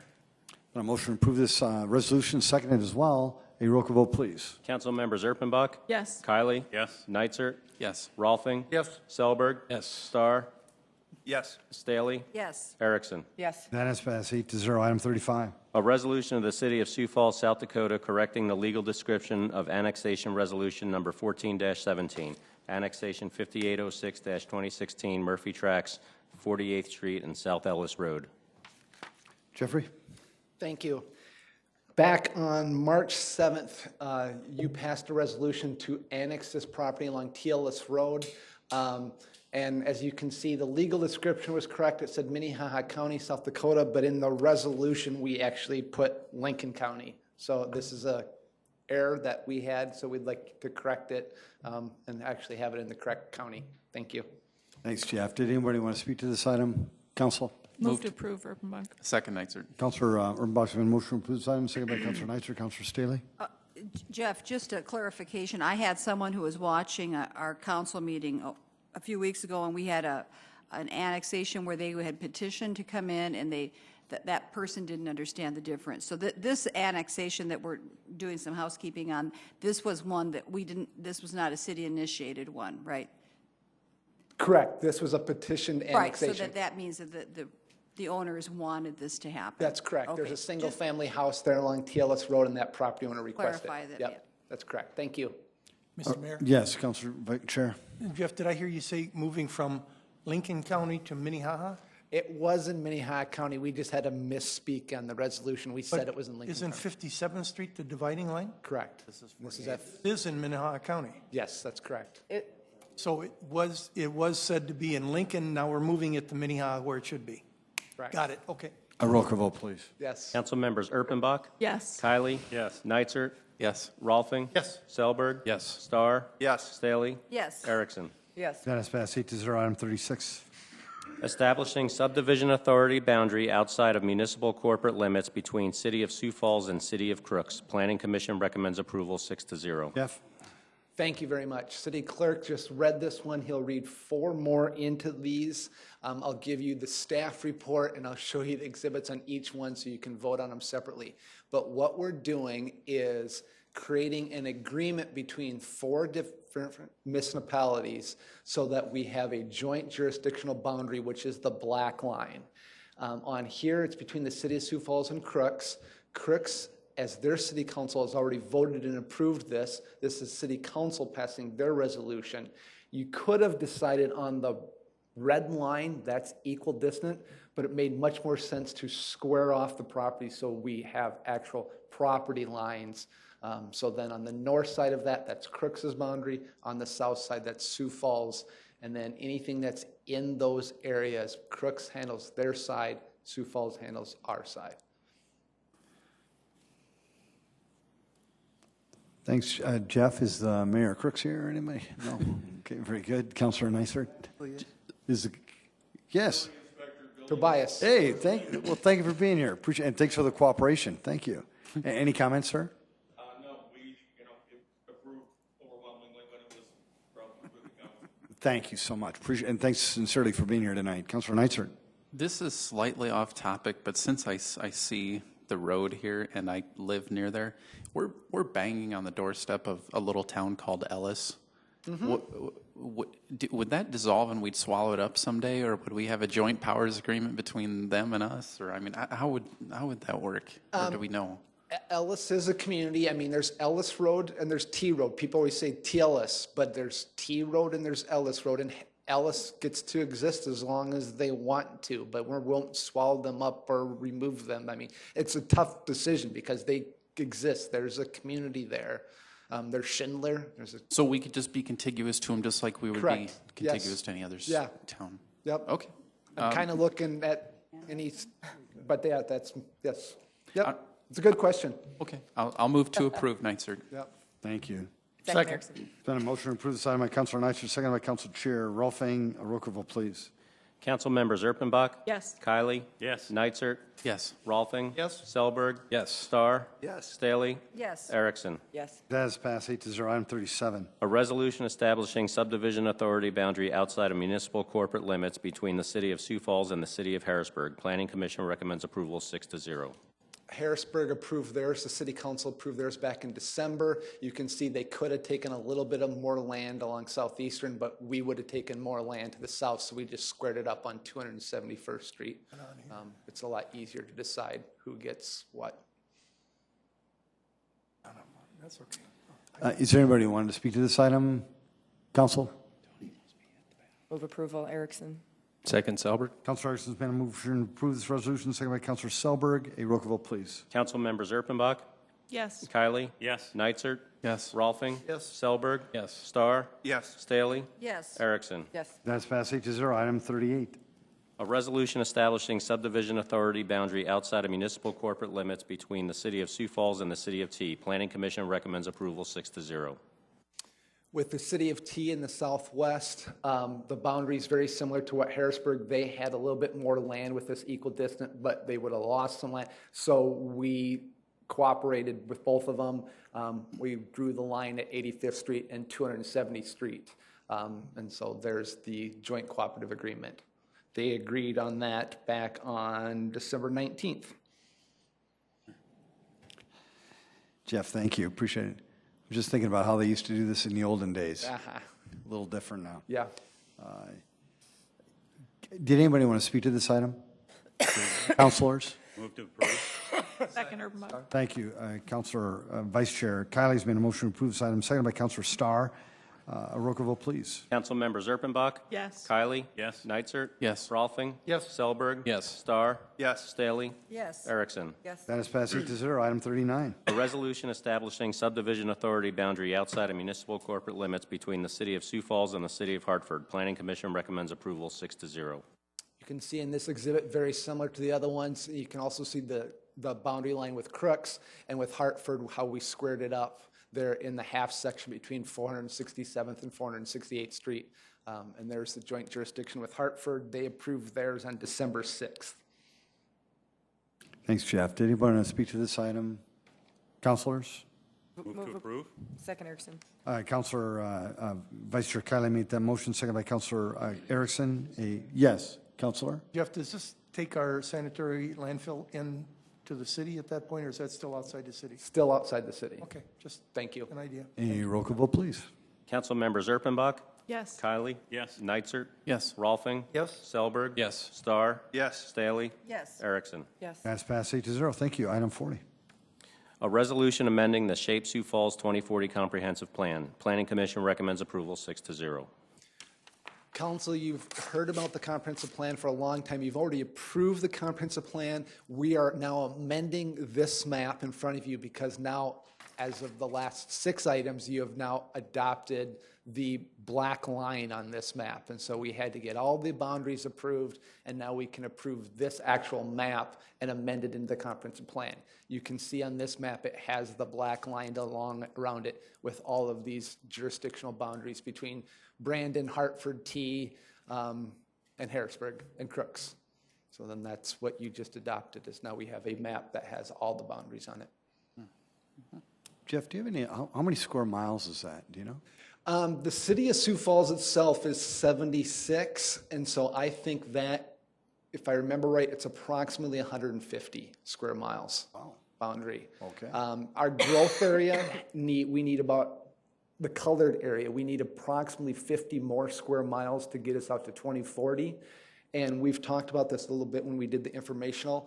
This jurisdictional boundary is the rural area is the rural, the city's the city, but those areas in between where do you want a concentrated feedlot and where do you want a housing development? You got to jointly discuss that so that you don't have bad planning. And that's this black area where you have to really sit there and think jointly. Very good. Very interesting. Did anyone want to speak to this item? Councilors? Councilor Ermbach? Just one quick question then, because we meet jointly with the counties. Now, will there, in the future, will city councils begin to meet together, or how's that going to function, maybe? You will continue to meet with Lincoln County on this boundary line, and in Minnehaha County, this boundary line. And when we've met with the counties, they are basically waiting for this, because specifically when we talk to Minnehaha County, they don't want to have to meet with all the smaller jurisdictions. They just want, look, here's Minnehaha County's boundary, here's your joint jurisdiction with you as the elected officials, and they go, let's just handle this larger area. Okay. So that's how the Minnehaha County and Lincoln County officials would rather handle it. At that point, Minnehaha County will handle everything in the county. You as the municipality handle the larger area. That's municipality. Interesting. Thank you. Yes. Councilor Ermbach, would you want to approve this resolution? Yes, I would be happy to do that. Thank you. Move to approve. Second. Councilor Vice Chair Kylie has seconded it. We're growing Sioux Falls. A roll call vote, please. Council members Erpenbach? Yes. Kylie? Yes. Neitzer? Yes. Rolfing? Yes. Selberg? Yes. Starr? Yes. Staley? Yes. Erickson? Yes. That is passed 8-0. Item 41. A resolution to adopt the 2040 Major Street Plan. Planning Commission recommends approval 6-0. It's almost like we planned to put these all on the same agenda. So you did all these boundaries with all these small communities. Then we have a map that shows the large boundary. Then we have a 2040 major street plan. It's really, that's what it is. It's the 2040 major street plan. We have streets that are major. It's the future collector and arterial streets for the city of Sioux Falls. It went through a long-range transportation plan. It went through the SHAPE Sioux Falls Comprehensive Plan. It went through now the Major Street Plan. It was adopted by the MPO, which a lot of you sit on. It went through Lincoln County's adoption, Minnehaha County's adoption. So all those public processes, and now the city of Sioux Falls tonight will adopt this resolution. why we do a major street plan.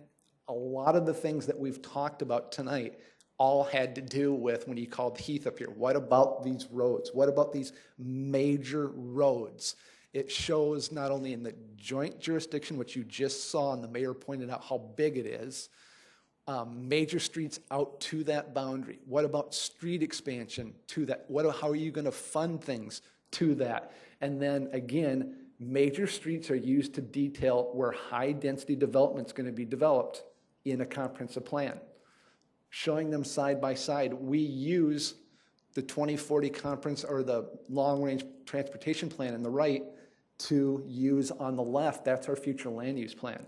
Every section line is either a collector or an arterial street, and I think Councilmember Erickson said, when a collector and arterial, or worse, better, when arterial and arterials connect, that's when you're going to have these large nodes, and we know them out to the year 2040, and we know them, and we're here tonight publicly again saying to the year 2040, we know where all these roads are. It's on the website. We do the public input. So we generally know where high-density development is going to be and when we need to build these roads, and we'd ask you to please continue to work with us to plan these roads and talk publicly about them. So, Thanks, Jeff. Did anyone want to speak to this item in the audience? Counselors? Move to approve, Erpenbach. Second. Motion to approve this. Yes, David? Please, go right ahead, sir. I'm David Zokaitis, and you know that. And I see all this great planning going on, but I'm going to put in my 2 cents for planning bike trails. I mean, you're planning major drivable stuff. Well, how about major bikeable stuff? And because now it just seems like a really good time to plan for bike trail expansion in that big new ring around Sioux Falls. David, thank you very much. Good point. Jeff, would you take some time just to address how do we plan things like bike trails or things like that too? Sam Trebilcock is our transportation planner. On our website, we have a long-range pedestrian plan, bicycle plan, and this is the major street plan. Okay. So we have bicycles also considered. You know, I'm not adopting that one tonight, but you can see the on-street and the off-street, the trail system, the bike lanes. Also, really to answer Mr. Sakaitis' question is, every road, every street you approve has to be multimodal. You can't just go out there and build a lane and not consider pedestrians, bicyclists, or transit. So everyone has to consider it. And so that's where Heath steps up and says, well, we're making sure that we're taking care of the pedestrians and the bicyclists. Okay, thank you, Jeff. Appreciate it. David, good question. Thank you, sir. Let's see, did we make a motion to approve this resolution? Thank you. Roll call vote, please. Thank you. Council members Erpenbach? Yes. Kiley? Yes. Neitzert? Yes. Rolfing? Yes. Selberg? Yes. Starr? Yes. Staley? Yes. Erickson? Yes. Thank you, Council. Let's pass 8-0. Item number 42, please. A resolution approving the release of an existing bus stop shelter easement located in Block 7, Freed's Addition to the City of Sioux Falls, Minnehaha County, South Dakota.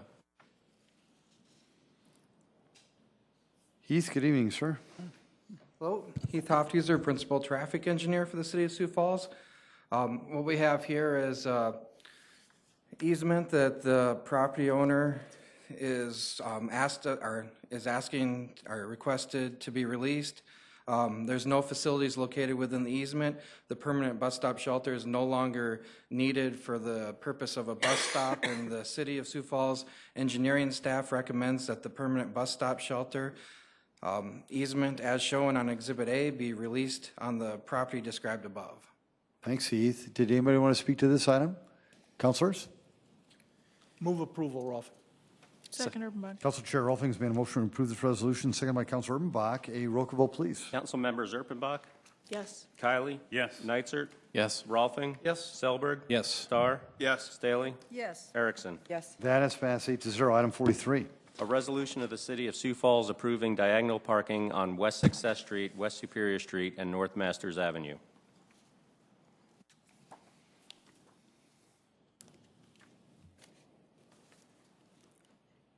So this is in the this is a request for approval of diagonal parking in the University Hills Village in the northwest part of the city that's west of the University Center area. In the past, we've already approved resolutions, 2 different resolutions for diagonal parking on North Graduate Avenue, and we've kind of been doing this development piecemeal as we've seen how it's developed and how things have worked out.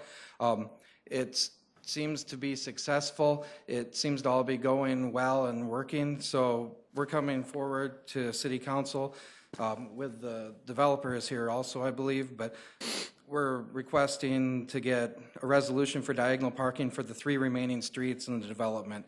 Success, where are the other 2? Success, Superior, and Masters Avenue, and basically approve all the rest of the diagonal parking that's left in the development and stop coming piecemeal to City Council for this particular development. Okay. Thank you. Did anybody want to speak to this item? Thanks for sticking around, though. Thank you. A motion, Council? Move to approve, Erpenbach. Second. Councilor Bucks made that motion. Thank you. Seconded by Councilor Chair Rolfing. A roll call vote, please. Council members Erpenbach? Yes. Kylie? Yes. Neitzert? Yes. Rolfing? Yes. Selberg? Yes. Starr? Yes. Staley? Yes. Erickson? Yes. Thank you, Council. That has passed 8-0. Thank you for staying. Thank you. Item 44. A resolution advising and giving consent to the appointment of members to certain citizen boards, those being James Scott Garrett, Jean Hessing, Tracy Kolb, Sarah McMahon, Thomas Morris, Usha Parmar, Thea Ryan, Jennifer Seifert Brenna, Paul Schiller, all for the Sioux Falls Convention and Visitors Bureau Business Improvement District Board, David Zimbeck, Sioux Falls Sports Authority, and Jeffrey Griggs, Zoological Society of Sioux Falls Board of Directors. Thank you, Tom. Councilor Erickson? I ask it every time. Is there anybody here that's being approved on these boards? I didn't think so, but I thought I'd just Thank you, Councilor Erickson. just check. I do have one question. I don't know who it's for. There are 9 new bid board members. That's a lot of change, and I'm just kind of surprised with that. So I don't know if that's normal or what. I just saw that as being a really high number, and 5 are not coming back. Actually, most of them are coming back. There's a few new members that are replacing some others. The way this board was set up, they all come due at about the same time, and they all can be appointed or reappointed at that same time. What you'll notice is that in many cases there's reappointments for a second term. In some cases there's some replacements. What I attempted to do was to, first of all, we really marketed this at the heaviest level to try to get folks who wanted to be on this particular board. We got some folks who were interested, and then what I do is I also look at to see, okay, it's done by different sizes of hotels. That's part of the criteria. And then, even as we break out the size of hotels, I also try to get a mix of where the hotels are located, downtown, west side, east side, all that, as well as ownership groups, just to try to get as broad a base as possible. There's some new, but mostly folks that are willing to serve another term on this important board. Yeah, good job. Thank you. A roll call vote, please. Oh, I'm so sorry. Councilor Erickson, thank you. No, my fault. Second. Councilor Vice Chair Kiley, thank you for the second. A roll call vote, please. Council members Erpenbach? Yes. Kylie? Yes. Neitzert? Yes. Rolfing? Yes. Selberg? Yes. Starr? Yes. Staley? Yes. Erickson? Yes. That has passed 8-0. Good job, Council. Item 45. Report of the April 10, 2017 Notice of Transfer of Appropriations within Major Organizational Units. Very good. Councilor Kiley, you had some comments, sir? Yes, I do. Thank you. And thank you for reading my mind and for reading my note. Yes. I'd like to announce the next annexation task force meeting is Wednesday, April 26th. It'll be held from 5:30 to 7 p.m. right here in Carnegie Town Hall. And that is a change from the original schedule, so it's been moved from the day before, Tuesday at the library, to Wednesday here at the Carnegie. Thank you, Councilor Vice Chair Kelly. Councilor Silber, sir. Thank you, Mr. Mayor. I was going to ask for a point of personal privilege. I wanted to recognize a gentleman named Joel Cook, if I could. Joel ushered at our church, and he was there for every Sunday, every single Sunday. He was there for every service, every holiday. He never missed anything. Joel ushered the Monday, Thursday service last week. He went home and he passed away. But just a great guy, amazing. But anyways, I just kind of wanted to give him a shout out. These are the type of volunteers and unsung heroes that make up Sioux Falls. So I just wanted to give him a shout out and send prayers to his family. Councilor Silver, great job. Thank you. Joel Cook. Joel Cook. May you rest in peace. Thank you. Motion to adjourn. Thank you, Councilor Chair. Is there a second? Second. Thank you, Councilor Erickson. All those in favor say aye. Aye. Opposed? This meeting is adjourned. Sioux Falls. Make it a great, great night.